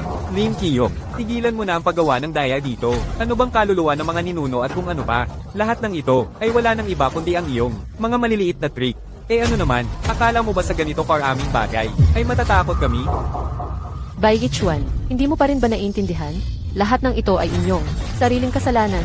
Ang dakilang Panginoon ay hindi matatakot ng mga tao. Katulad ninyo. Won Yu. Sumabog na ang puntod. Nabuwal na rin ang mga plaka ng mga ninuno. Ito kaya ay pagpapakita ng kaluluwa ng mga ninuno. Ang ating pagpapawalang bisa sa kasunduan ay baka dapat ipagpaliban muna natin. Tayo. Ay hindi makakalaban sa tadhana. Lola, hindi pwedeng ipagpaliban. Dapat talagang mawalang bisa ang kasunduang ito. Si Lin Kyong na iyon ay isa lang ordinaryong tao. Hindi siya karapat-dapat sa akin. Ano ng tulong ng mga ninuno? Sa tingin ko, lahat ito ay sadyang sabotahin ni Lin Kyong gamit ang bomba. Tama. Lola Lee, Ito, puro palabas lang niya yan. Huwag kang mahulog sa bitag niya. Ang pakikipagtulungan ng mga pamilyang Bai at Lee ay kakasimula pa lamang. Paano naman? Dahil sa isang maliit na bagay, ay masisira? Liwan Yu, binigyan kita ng pagkakataon. Kung ganyan kakatigas ang ulo, ang kasunduang ito, ako ang magpapawalang saysay. Ngunit mula ngayon, ang iyong pamilyang Lee ay lulubog sa pinakamalalim na impyerno. Ikaw ang may gusto nito.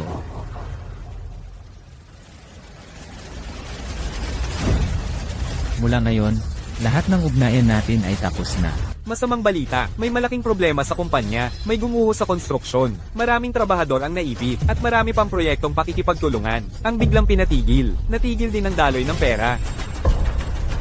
Anong kalokohan ang ginawa mo ngayon para lang makuha ako?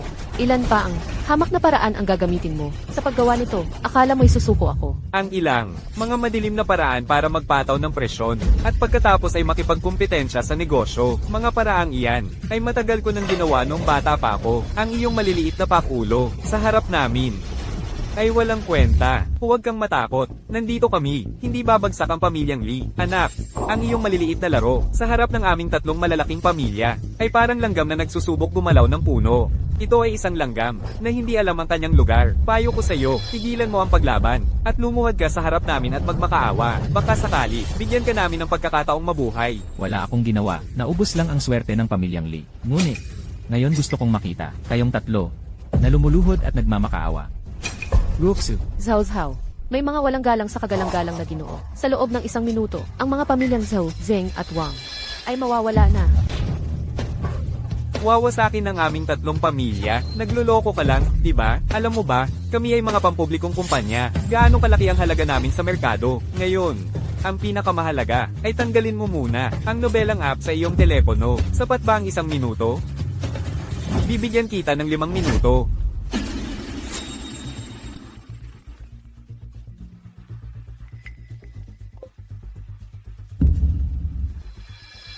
Ano?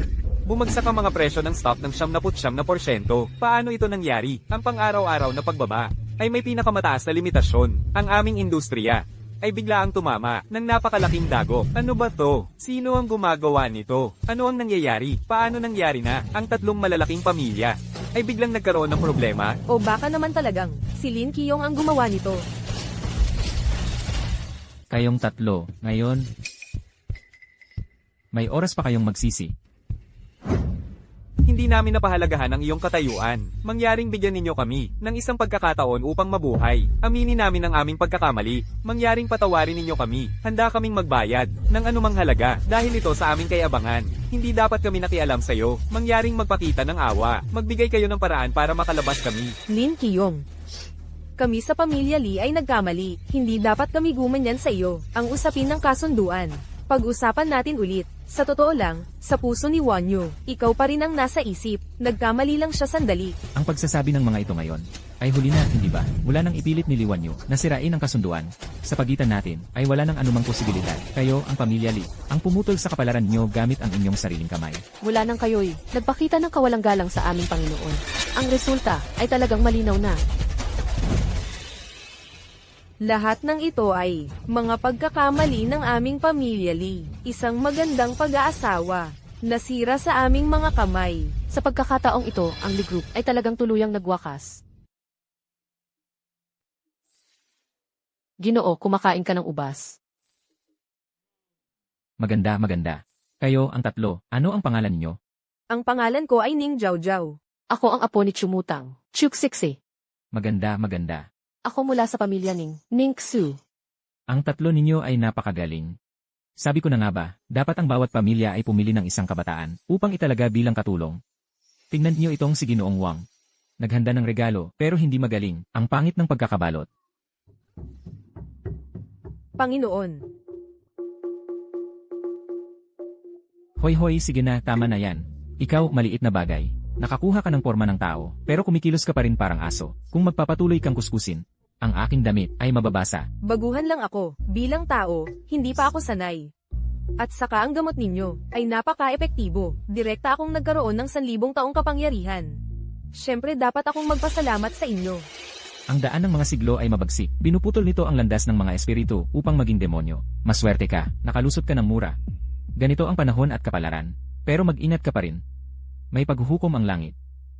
Itong si Little Black Sister, kahit nagbago na ng anyo, ay malagkit pa rin.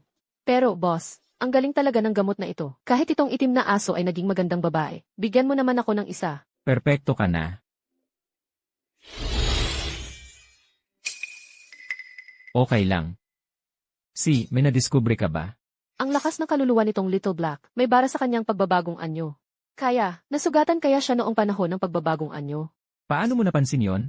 Mula pa noong bata ako, pinag-aralan ko na ang mga tala ng hari ng gamot. Ang mga karaniwang sakit, konting naiintindihan ko. Mabuti. Ang malinis na puso teknik ni Xu, ang sining ng gamot ni Xi, kayong tatlong pamilya, ay hindi sinayang. Ang mga aral ko noon, sana ang mga pamilyang Bai at Li, ay kagaya ninyo, na matalino, pero palaging may ilan, ang madudurog at magiging alikabok sa ilalim ng gulong ng panahon. Sa loob ng 1,000 taon, laging ganito ang nangyayari. Sundin po namin. Gayunpaman, boss, medyo may kinikilingan ka ngayon. Ang malinis na puso magic ni Ning na ate, ang mga kasanayan sa medisina ni Shi, pinatnubayan mo silang lahat, tanging ang aking, plus iko ng pusong babaeng madilim, ay hindi mo. Personal na pinatnubayan. Oh, mukhang naiinggit si Zhao Zhao. Ano na ang gagawin natin ngayon? Kasalukuyang napapaligiran ng grupo mula sa lahat ng direksyon. Natigil ang daloy ng pera, huminto ang mga proyekto. Kung magpapatuloy ito, ang grupo Lee ay masisira sa ating mga kamay. Kasalanan ko lahat ito. Mula sa simula, hindi ko dapat winakasan ng ganun kapanghuli ang kasunduan. Ngayon, hindi kami tinutulungan ni Lin Qiyong. Sinasaktan pa niya kami. Walang saysay na pag-usapan ito ngayon. Kailangan nating maghanap agad ng solusyon para malutas ang krisis ng grupo. Ano ang sabi ng pamilyang Bai? Hindi ba't lagi silang malapit na nakikipagtulungan sa atin?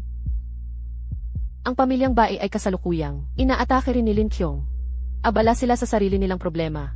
Wala silang kapangyarihang tumulong sa atin. Puno ng pamilya, masamang balita, marami pang mga kasosyo sa negosyo, ang gustong wakasan ng pakikipagtulungan sa atin. At humihingi sila ng bayad pinsala, at napakalaking multa. hindi kakayanin ng ating grupo.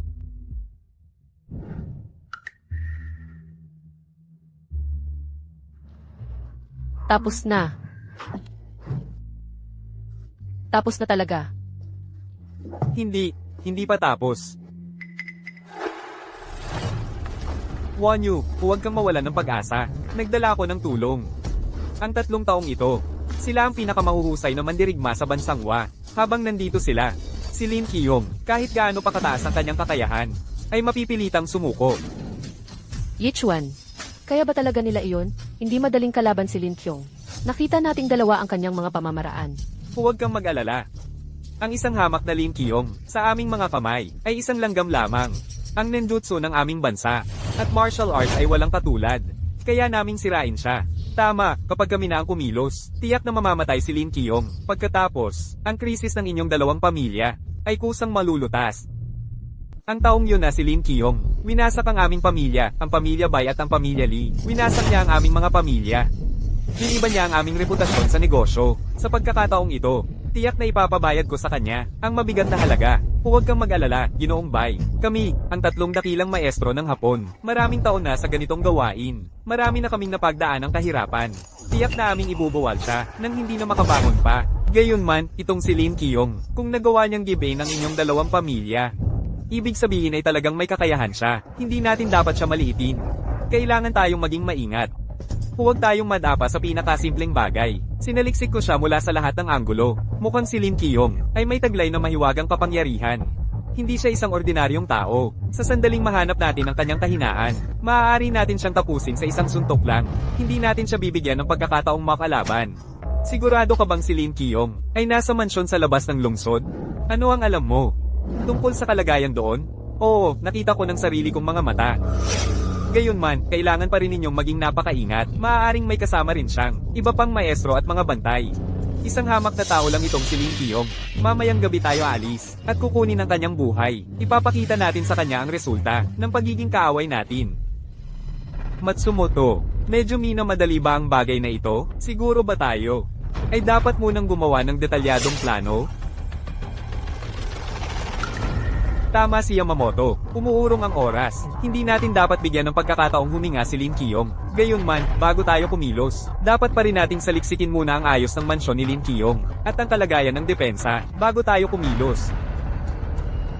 Ginoong Bai, maaari ba kayong magbigay sa amin ng mas detalyadong impormasyon? Ito ay napakahalaga para sa aming operasyon. Huwag kang mag-alala. Ang aking ahente na nasa tabi ni Lin Qiyong ay tutulong sa atin.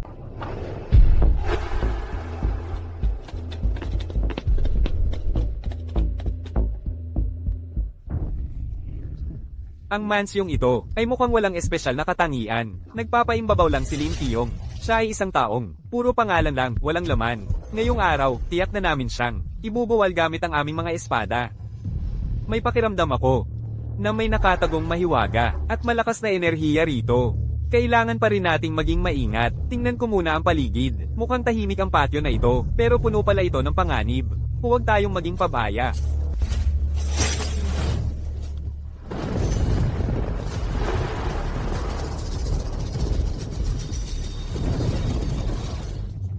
Talagang swerte ako. Sinapit ni Lin Qiyong ang parusa ng langit. Samantalahin natin ang pagkakataon at patayin siya. Oo, gintong pagkakataon ito para sa atin. Pagkatapos ng parusa ng langit, kahit hindi siya mamatay, tiyak na malubha ang kanyang mga sugat. Sa oras na yon, tayo ang makakakuha ng mga napanalunan. Marami sigurong kayamanan si Lin Qiyong. Sakto, mura lang natin ito mabibili. Pero hindi pa rin tayo dapat maging kampante. Pagkatapos ng parusa ng langit, obserbahan muna natin ang sitwasyon bago kumilos.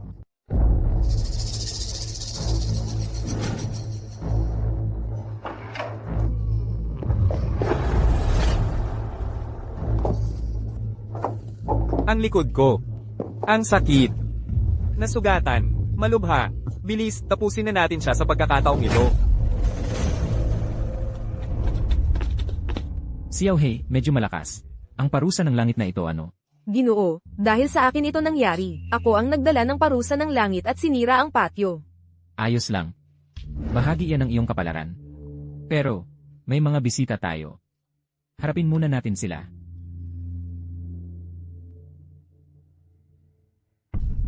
Lin Qiyong, mamamatay ka ngayong araw.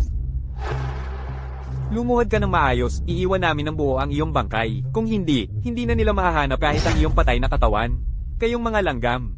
Saan ninyo malalaman ang kapangyarihan ng Hapones na ninjutsu? Ngayon ang huling araw mo. Ano ang gagamitin niyong tatlo para patayin ako? Ang aming mga bibig. Tigilan mo ang pagpapanggap. Nasugatan ka sa parusa ng langit. Sa ngayon, ikaw ay bahagya na lamang nakatayo. Walang katulad ang Hapones na ninjutsu. Ipinapayo ko sa iyo na mamatay ng mahinahon. Para mas kaunti ang iyong paghihirap. Kung hindi, hindi mo na magugustuhang mamatay. At hindi mo rin gugustuhin mabuhay. Ngayon, ang aming tatlong dakilang maestro ay nagkaisa. Kahit isang emperador ang dumating, hindi siya makakatakas. Kung gayon, gusto kong makita, ano ba talaga ang kakayahan nyo para makapagsalita ng ganyang kalaking mga salita? Mga walang kwenta kayong tatlo, pero kayo ay maaari lamang magmayabang sa maliit na lupain tulad ng Hapon.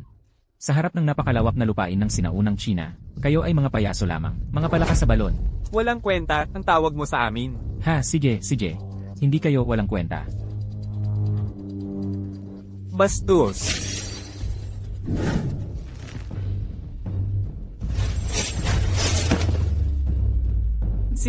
Sino ka ba?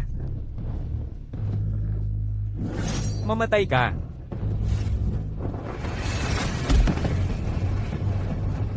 Sakta ng aking mga kapatid na babae. Hindi ganoon kadali. Paano mo nakakalaban ang aking nakalalasong usok?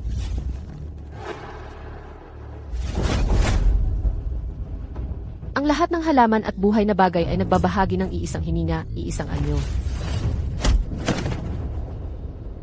Kayong mga tulisan na Hapon, dito kayo naglakas loob na mag-ingay? Napakalakas na enerhiya. Sino na naman ito? Ako ang ninuno ng inyong mga ninuno. Imposible. Kami ang tatlong dakilang maestro ng bansang Hapon. Ilang taon na kaming nasa larangang ito. Sa Jiangho, malaki na ang naging pangalan namin. Paano kami matatalo ng mga baguhan tulad ninyo? Talagang imposible ito. Ang utang ninyo ngayon, babayaran namin ng paulit-ulit. Huwag ninyong isiping, makakahinga na kayo ng maluwag. Kapag naghilom na ang mga sugat namin, at kami ay bumalik, iyon na ang katapusan ninyo. Kayo, sa ibang araw pa, ngayon na ang huling araw ninyo. Kayong mga Hapon, naglakas loob kayong maghasik ng gulo. Sa lupain ng China. Kahit ako ay mamatay, isasama ko kayo sa paglalakbay ko. Hayaan mong makita nila ang kahihinatnan ng pagiging kaaway ng mga ninja ng Hapon.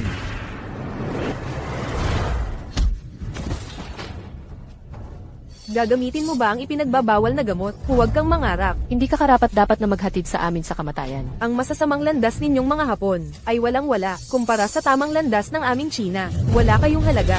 Ano pang hinihintay ninyo? Kumilos na kayo, o gusto ninyong panoorin lang? Kaming mamatay, sa harap ng inyong mga mata. Sisiraan mo ba ang aming plano sa huling sandali? Sinisiraan mo ba ang aming samahan? Walang saysay. Kayong mga taksil na Hapon. Huwag ninyong subukang magpanggap sa harap ko. Ngayon, ang huling araw ninyo. Napakalupit ng labanan. Ginoo, ang mga hamak na Hapon na ito ay talagang hindi alam ang kanilang lugar. Naglakas loob silang hamanin ka. Parang itlog na bumangga sa bato. Sila ay isang pangkat lamang ng mga palaboy. Dakilang Diyos. Ang tatlong dakilang maestro ng aming bansa ay namatay. Tatlong walang kwenta. Ako, ang dakilang Diyos, ay nagbigay sa kanila ng napakalaking kapangyarihan. Sa normal na pagkakataon, inakala nilang sila ay alamat sa Jiangho. Nagmamalaki sila sa harap ko. Ngunit ngayon, hindi nila kayang talunin, kahit isang Lin Qiyong lamang. At iniwan pa nila ang kanilang mga buhay sa ibang lupain. Ito ay nagdulot ng kahihiyan sa karangalan ng aming Hapon. Dakilang Diyos, pakiusap, pahupain ninyo ang inyong galit. Kahit na nabigo ang operasyong ito, hindi naman masasabing ganap na walang saysay. Sa pagkakaalam ko, si Lin Qiyong sa pagkakataong ito ay hindi personal na nakialam. May chismis na nasugatan siya sa Gokpei Leketi. Totoo ba yan? Si Lin Qiyong na yon, siya ang misteryosong at di maunawa ang nilalang ng Huaxia. Di masukat ang lalim ng kanyang kapangyarihan. Kung tunay nga siyang nasugatan ng Gokpei Leketi, ito ay magiging isang napakagandang pagkakataon. Mayroon ka bang tiyak na ebidensya? Huwag mo akong subukang lokohin ng mga pekeng balita. Kung hindi, ang aking galit ay hindi mo kakayanin. Ang aking mata na inilagay ko sa tabi ni Lin Qiyong ay hindi nakaligtaan ito. Nakita niya ito ng kanyang sariling mga mata. Pagkatapos ng Gokpei Leketi, ang lahat ng depensa sa kanyang looban ay ganap na nawasak. Magulo ang lahat ng dako. Noong panahong iyon, siya ay nakatayo sa mismong gitna ng looban. Medyo mapatla ang kanyang mukha at bumagal din ang kanyang mga kilos. At saka, nang salakayin siya ng 3 dakilang maestro ng ating bansa. Nang salakayin siya ng 3 dakilang maestro ng ating bansa, hindi siya kumilos sa kanyang kinatatayuan. Ang mga babaeng nasa tabi niya lamang, ang buong puso at buhay na lumaban sa kanyang mapagmalaking ugali. Kung hindi siya nasugatan, gagawi kaya siya ng ganoon? Pakiisaalang-alang po ninyo ito, kataas-taasang Diyos. Gayunpaman, hindi tayo maaaring maging pabaya. Napakatuso ni Lim Kiyong. Marahil ito ay isang bitag na kanyang inihanda upang tayo ay mahulog sa patibong. Ano man ang mangyari, kailangan nating maingat na planuhin ang bagay na ito. Ipagpatuloy mo ang paglalagay ng mga tagapagmasid. Bawat kilos ni Lim Kiyong ay masusing bantayan mo kapag tiyak na talagang nasugatan siya at nalaman mong hindi siya gagaling sa maikling panahon. Agad-agad mo akong balitaan. Pagkatapos, ako mismo, gamit ang aking banal na kapangyarihan, ay tutulong sa inyo. Pupukpukin natin siya ng nakamamatay ng suntok. Hindi na siya muling makakatayo.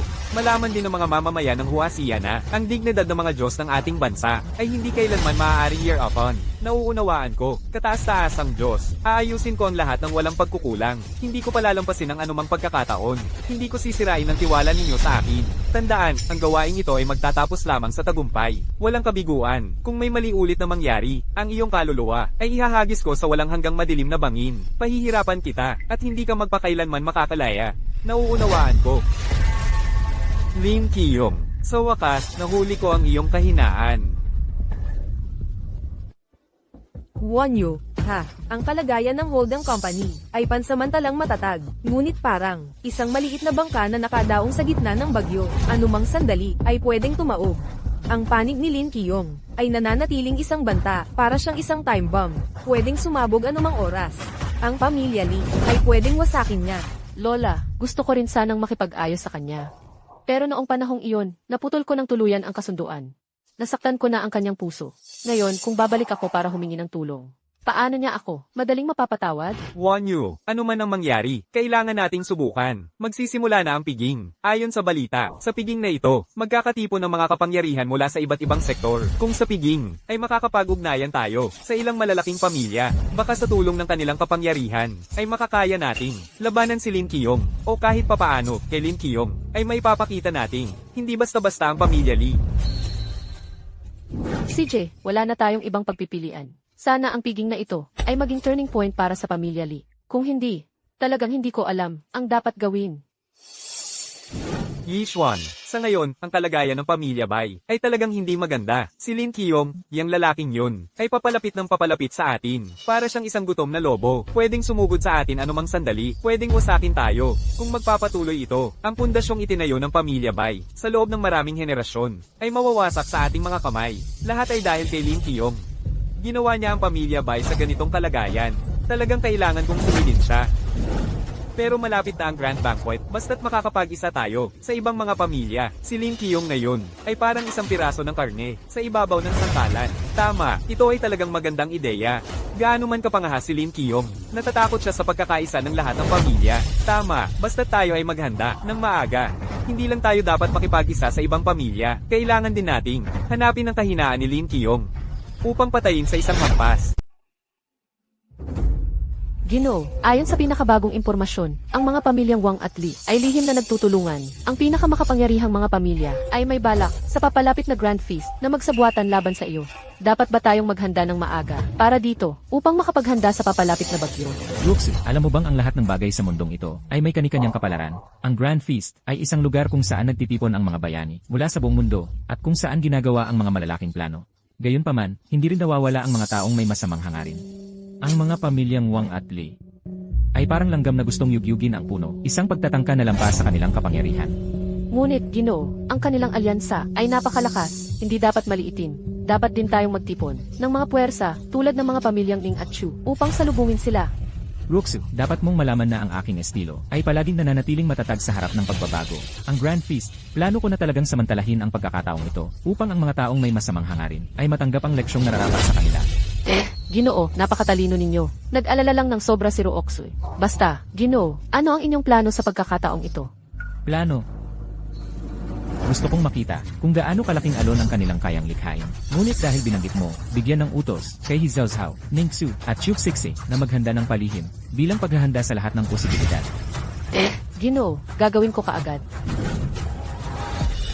Ang Grand Feast, ngayon ay oras na para ipaalala sa mga nakalimot sa akin ang aking pag-iral. Lolo, ang Lin Qiyong na ito ay naging mas mahirap kaysa sa inaasahan ko. Ang planong maingat nating inihanda sa harap niya ay naging ganito ka ina. Hindi bale, tayo ay nagsagawa lamang ng isang maliit na pagsusuri. Siya ay nabuhay ng libu-libong taon. Ang kanyang tusong isip, pananaw, at kapangyarihan ay nakakatakot na malakas. Paano natin magagawang talunin siya sa isang iglap ang mabuhay ng libu-libong taon? Paano ito posible? Kung gayon, tayo ay walang paraan upang talunin siya. Kapag nakaharap sa isang nilalang na tulad niya, wala ba tayong pagkakataon? Xiao Chuan, mula pagkabata, ikaw ay napakatalino, ngunit medyo kulang ka sa pasensya. Siya ay nabuhay ng napakatagal. Iniisip niyang siya ay hindi matatalo. Minamaliit niya ang lahat. He doesn't even care about US at all. Thus, he'll reveal his weak point. We just need to wait patiently and seize the opportunity. The Chu family, the Ning family, the He family, these are the world's top families. But he summons them to his fate. He even makes the young girls of these families serve him. Is this kind of life what we want? Therefore, only by killing Lin Qiyong can we save the world from the rule of the immortals. We can save. This is our mission and our responsibility. I understand, grandfather. I will definitely wait patiently for the opportunity. Together with you, I will fight for freedom. Master, this is the South Sea Pale Oyster. The Dragon Army warriors personally went to the South Sea and fought that wild sea monster for days. However, we obtained this treasure only with great difficulty. Master, this is the He trade yields. Hard won. Kunlun Jade Essence and Taishan Stone Guardian. The Kunlun Jade Essence is formed by the fusion of heaven and earth's essence. It purifies the spirit and strengthens the core. The Taishan Stone Guardian, on the other hand, calms the land, protects the home, and wards off evil. These two are unique treasures rarely found in the world. We hope they will protect you, Master. Master, this is Thunderstruck Tree Essence. It is the essence of a 1,000-year-old ancient tree, struck Giza thunder and not destroyed. The essence thus formed. It contains immense thunder power. The Chu family, for this treasure, traveled almost all the famous mountains and rivers, risking countless dangers. Finally, they obtained it. Well done. These 4 unique treasures are vital for me to survive the 1,000-year calamity. Each one reflects your effort and loyalty. Lin Qiyong will engrave this in my heart. Ruxu, keep these 4 treasures safe. If anything goes wrong, unexpected problems may arise during the 1,000-year calamity. I understand. Master, I will definitely protect these 4 treasures carefully. Ruxu, I always trust your word. But this 1,000-year calamity is no ordinary matter. Not only these 4 treasures, but the 4 of you also need to join hands and prepare secretly. It's required. Don't worry, Master. I, He Jiao Jiao, will work with all my might. I am ready to face any danger for you, Master, without hesitation. Master, although Ningxu, am a woman, I know what loyalty and righteousness mean. I wish to advance together with you, Master, in this life and death battle. Master, Chuxixi, swear upon the record of the Medicine King that I will definitely help you, Master, survive this calamity. We will show our power to those with ill intentions.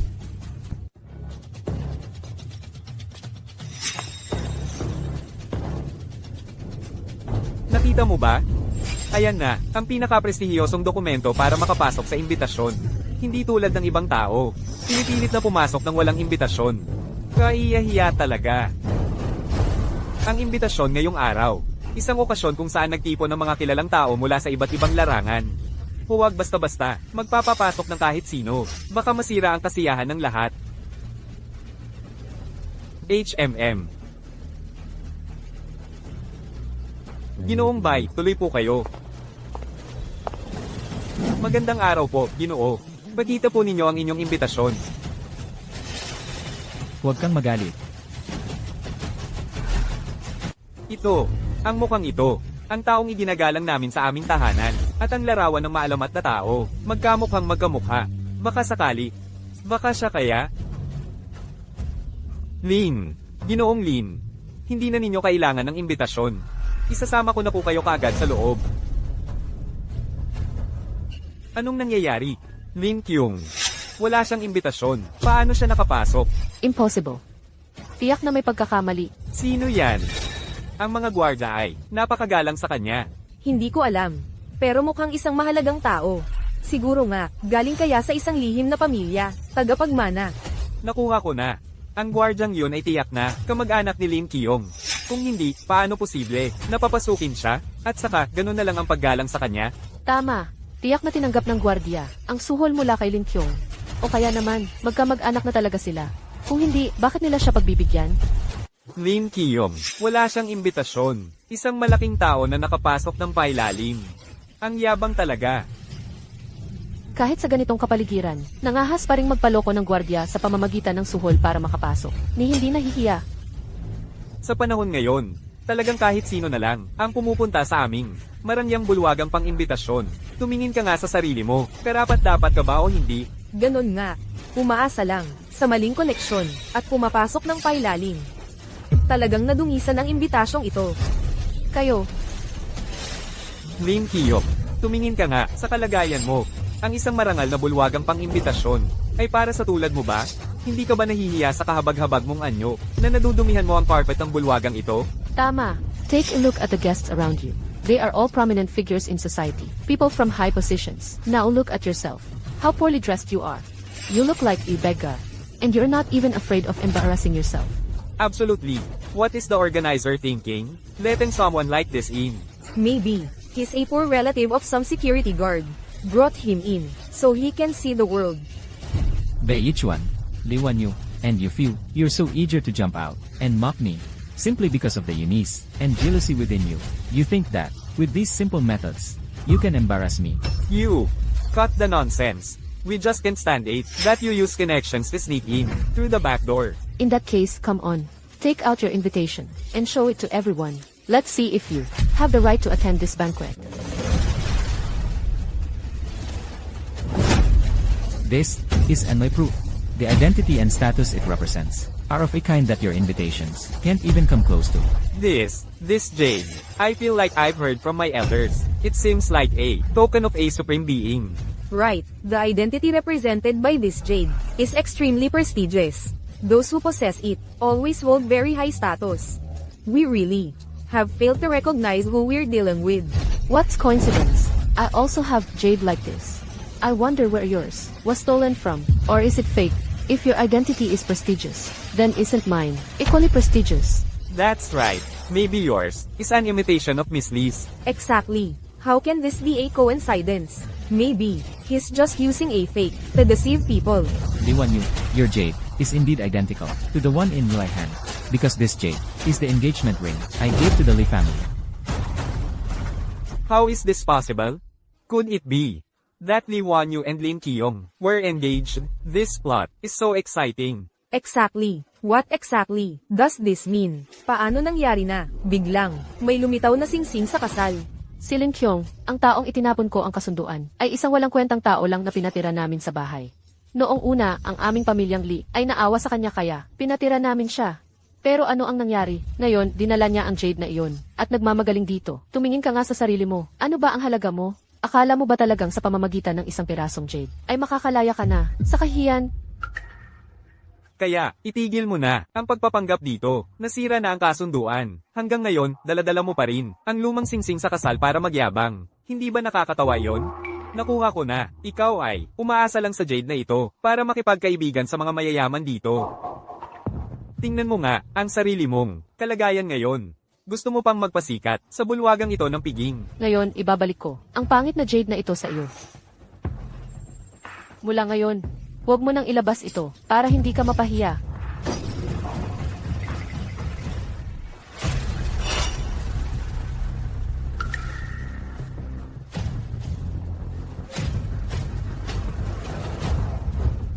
Maligayang pagdating sa lahat sa piging ng kataas-taasang haring makapangyarihan. Ngayong araw, tayong lahat ay sasaksi sa pagbabalik ng kataas-taasang haring makapangyarihan. Nasaan ang kataas-taasang haring makapangyarihan? Bakit hindi pa siya dumarating? Halos hindi na ako makapaghintay. Ang kataas-taasang haring makapangyarihan ay nasa inyong kalagitnaan. Inaanyayahan natin ang kataas-taasang haring makapangyarihan sa entablado. Lin Kyong, nawawala na ba ang isip mo? Kahit nakakaiba ang mga ginagawa mo noon, ayos lang iyon. Pero ngayon, gagaya-gaya ka pa sa kataas-taasang haring makapangyarihan. Iyon ay parang humihiling ng kamatayan.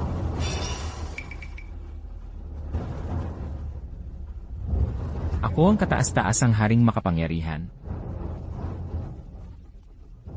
Sinasabi mong ikaw ang kataas-taasang haring makapangyarihan. Pwede bang sabihin ko rin na ako ang kataas-taasang haring makapangyarihan? Kanina lang, ang tagapagsalita, ay malinaw na tumingin sa akin habang nagsasalita. Tigilan mo ang pagloloko sa sarili mo. Sinasabi mong ikaw ang kataas-taasang haring makapangyarihan. Paano mo ito mapapatunayan? Akala mo ba sa dalawang salita lang ay makakalusot ka na? Sinasabi ko sa iyo, ngayon kung hindi mo mapatunayan ito, hindi ka makakatakas sa sitwasyong ito. Ayon sa mga alituntunin, ang kataas-taasang haring makapangyarihan ay dapat magkaroon ng selyo ng kataas-taasang haring makapangyarihan. Nagsasalita ka lang ng walang laman, at nagsasabing ikaw ang kataas-taasang haring makapangyarihan. Dapat kang magpakita ng konkretong ebidensya. Siyempre, mayroon akong selyo ng kataas-taasang haring makapangyarihan. Lin Qiyom, nawawala na ba ang isip mo? Ang selyo ng kataas-taasang haring makapangyarihan ay isang selyo. Ikaw, inilabas mo na naman ang pangit na jade na ito para manloko ng mga tao. Akala mo ba tanga ang lahat? Lin Kyong, paano ka napakagaling? Sa pagpapanggap, sa wakas, nahulog na ang maskara mo. Ikaw ba ang kataas-taasang haring makapangyarihan? Sa tingin ko, ikaw ay isang tanga lang.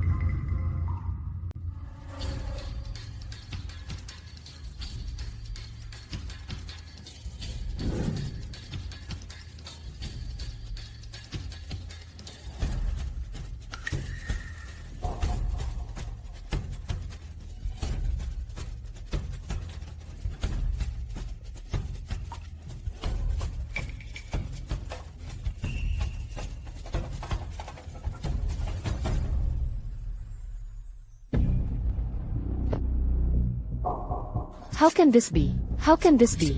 I was truly blind back then. Lin Kyong, can you forgive me, please? I am your fiance. Distinguished guests, most of you here probably don't know me, but many of your ancestors have received my grace, Now, the moment you are needed has come. The Millennium Great Disaster is at the door. Once this disaster strikes, not only will it threaten the existence of each of your families, but also drag everything in this world into complete destruction. Therefore, each of you must exert your strength for this disaster. We need to set up the 9 Palaces 8 Trigrams Universe Array. Each family must defend its own position and form a solid defense line. Moreover, to weaken the heavenly disaster, we need to cultivate sacred beings. These 4 sacred beings have been found. Yila the 3 great families. Who says that they have all been found?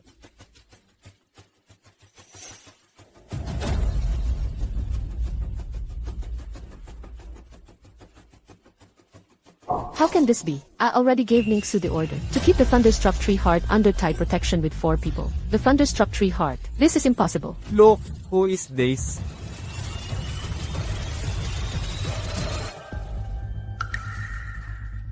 How is this possible? Xiao He, paano mo nagawa na ipagkanulo ang amo? Amo, kasalanan ko ang lahat. Dumating ang galit ng langit at winasak ang hardin.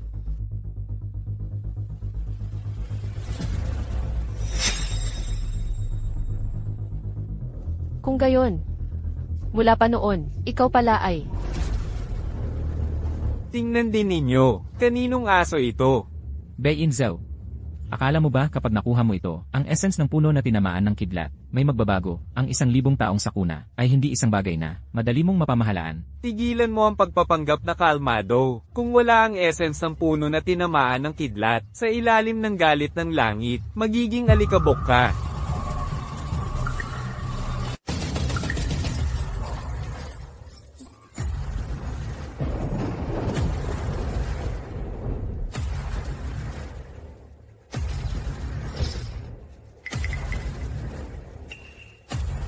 Lin Qiyom, dumating na ang iyong katapusan.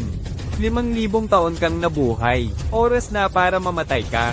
Lahat, patayin siya. Tayo ang magiging mga Panginoon ng mundo. Sa gayon, kayamanan, kapangyarihan, karangalan, lahat ay magiging atin. Magsapalaran tayo. Ang kayamanan at karangalan ay may panganib. Kung mapapatay natin si Lin Qiyom, lahat tayo ay tataas. amo, mag-ingat kayo. Ruxu. Lin Qiyom, lasapin mo ang kamatayan.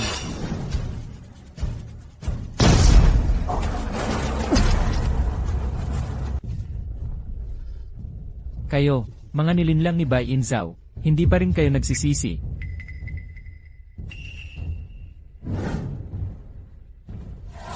Si Bai Inzao ay, para lamang sa sarili niyang kapakanan, ang nagtulak sa inyo. Sa mapanganib na sitwasyong ito, nag-aalay pa rin kayo ng buhay para sa kanya.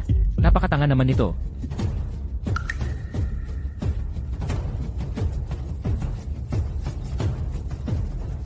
Huwag ninyong pakinggan ang kanyang kalokohan, patayin siya. Sa gayon ay makakamit natin ang lahat ng ating gusto.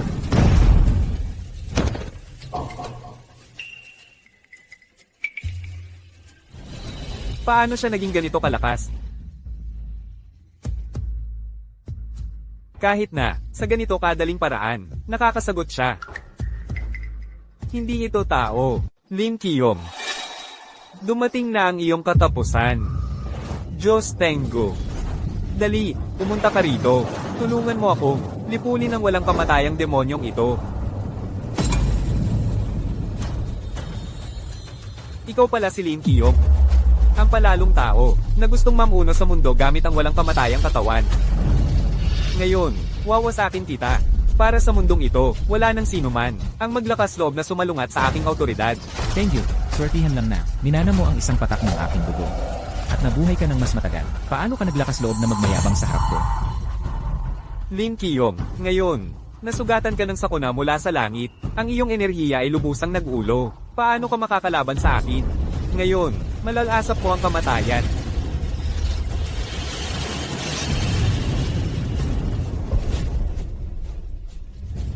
Imposible ito. Nasugatan ka ng sakuna mula sa langit. Namamatay ka na. Thank you, napaka-inosente mo.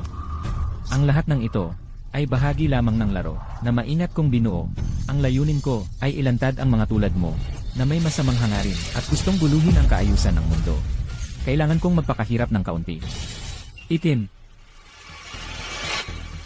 Amo, Itim, kumilos ayon sa iyong plano. Ang ginawa ko, lahat ng detalye, ay perpektong naisagawa.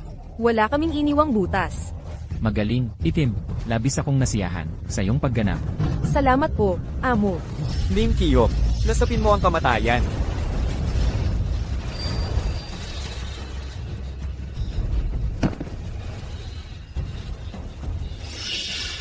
Paano ito nangyari?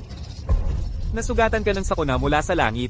Paano ka napagaling ng ganito kabilis? Dahil, ako mismo ang batas ng langit. Lim Kiyom, puso kang hayop ka. Paano ka naglakas loob na paglaruan ako ng ganito? Ngayon, gagawin kitang pira-piraso upang may buhos ang galit ko.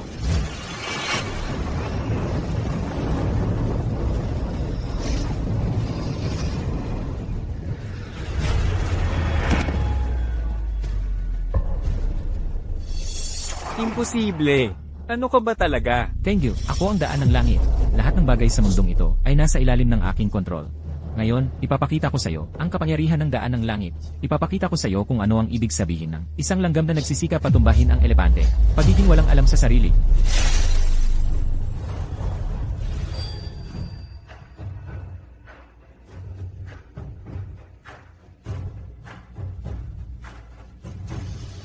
Anong klaseng salamangka ito? Paano mo nakokontrol ang mga maruruming bagay na ito? Ito ang mapait na bunga ng itinanim ng hapon. Ngayon, ikaw mismo ang lalasap nito. Ang siklo ng langit ay nagpaparusa. Lahat ng ito ay hukay na sarili mong hinukay. Thank you, kung nanatili ka lang sa hapon at naging mahinahon, hindi kita papatayin. Ngunit ngayon, ikaw, ang kusang pumunta sa aking pintuan. Kaya, huwag mo akong patawarin.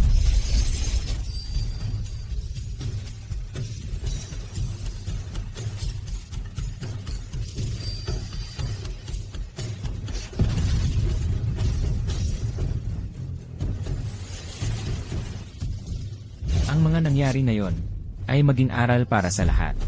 Ang 1,000 taong malaking sakuna ay papalapit na. Dapat tayong magkaisa, magtulungan laban sa sakuna, hindi sa pagpatayan, sa pagpapalungkot sa mga mahal natin, at pagpapasaya sa ating mga kaaway. Ginoo, napakaganda ng panahon ngayon. Ano sa palagay mo? Mangisda tayo. Mangisda. Noong nakaraan, nakahuli ako ng isda gamit ang tuwid na kawit. Tapos pinilit nila akong bumaba mula sa bundok. Ilang taon akong hindi nakapagpahinga. Ginoo. Kaya, gumawa tayo ng ibang bagay ngayon. Kung makahuli kayo sa loob ng 15 minuto, salo ang iyan, ng pinakamatabang isda. Ako ay magiging handang sumunod sa inyong utos. Nakakainip, natutunan ko lang ang bagong sayaw ng espada. Ginoo, gusto ninyo bang panoorin? Ako. Ginoo, ito ang bagong gamot na ginawa ko. Mabisa para sa sakit ng likod at balakang. Ginoo, itinuro sa akin ni Lolo ang recipe ng kiwipi. Na ito, gusto mo bang tikman? Ginoo. Tigil! Kaya, ang sinumang hindi makahuli ng isda ngayon, ang gawain, sa akin, ay magmasahe ng aking balikat at binti sa loob ng 1 taon. Ginoo, nanloloko kayo. Ibig sabihin, ang pinakamasayang sandali ng isang immortal ay ang panoorin kayong mga tangang ito, na nagkakagulo araw-araw.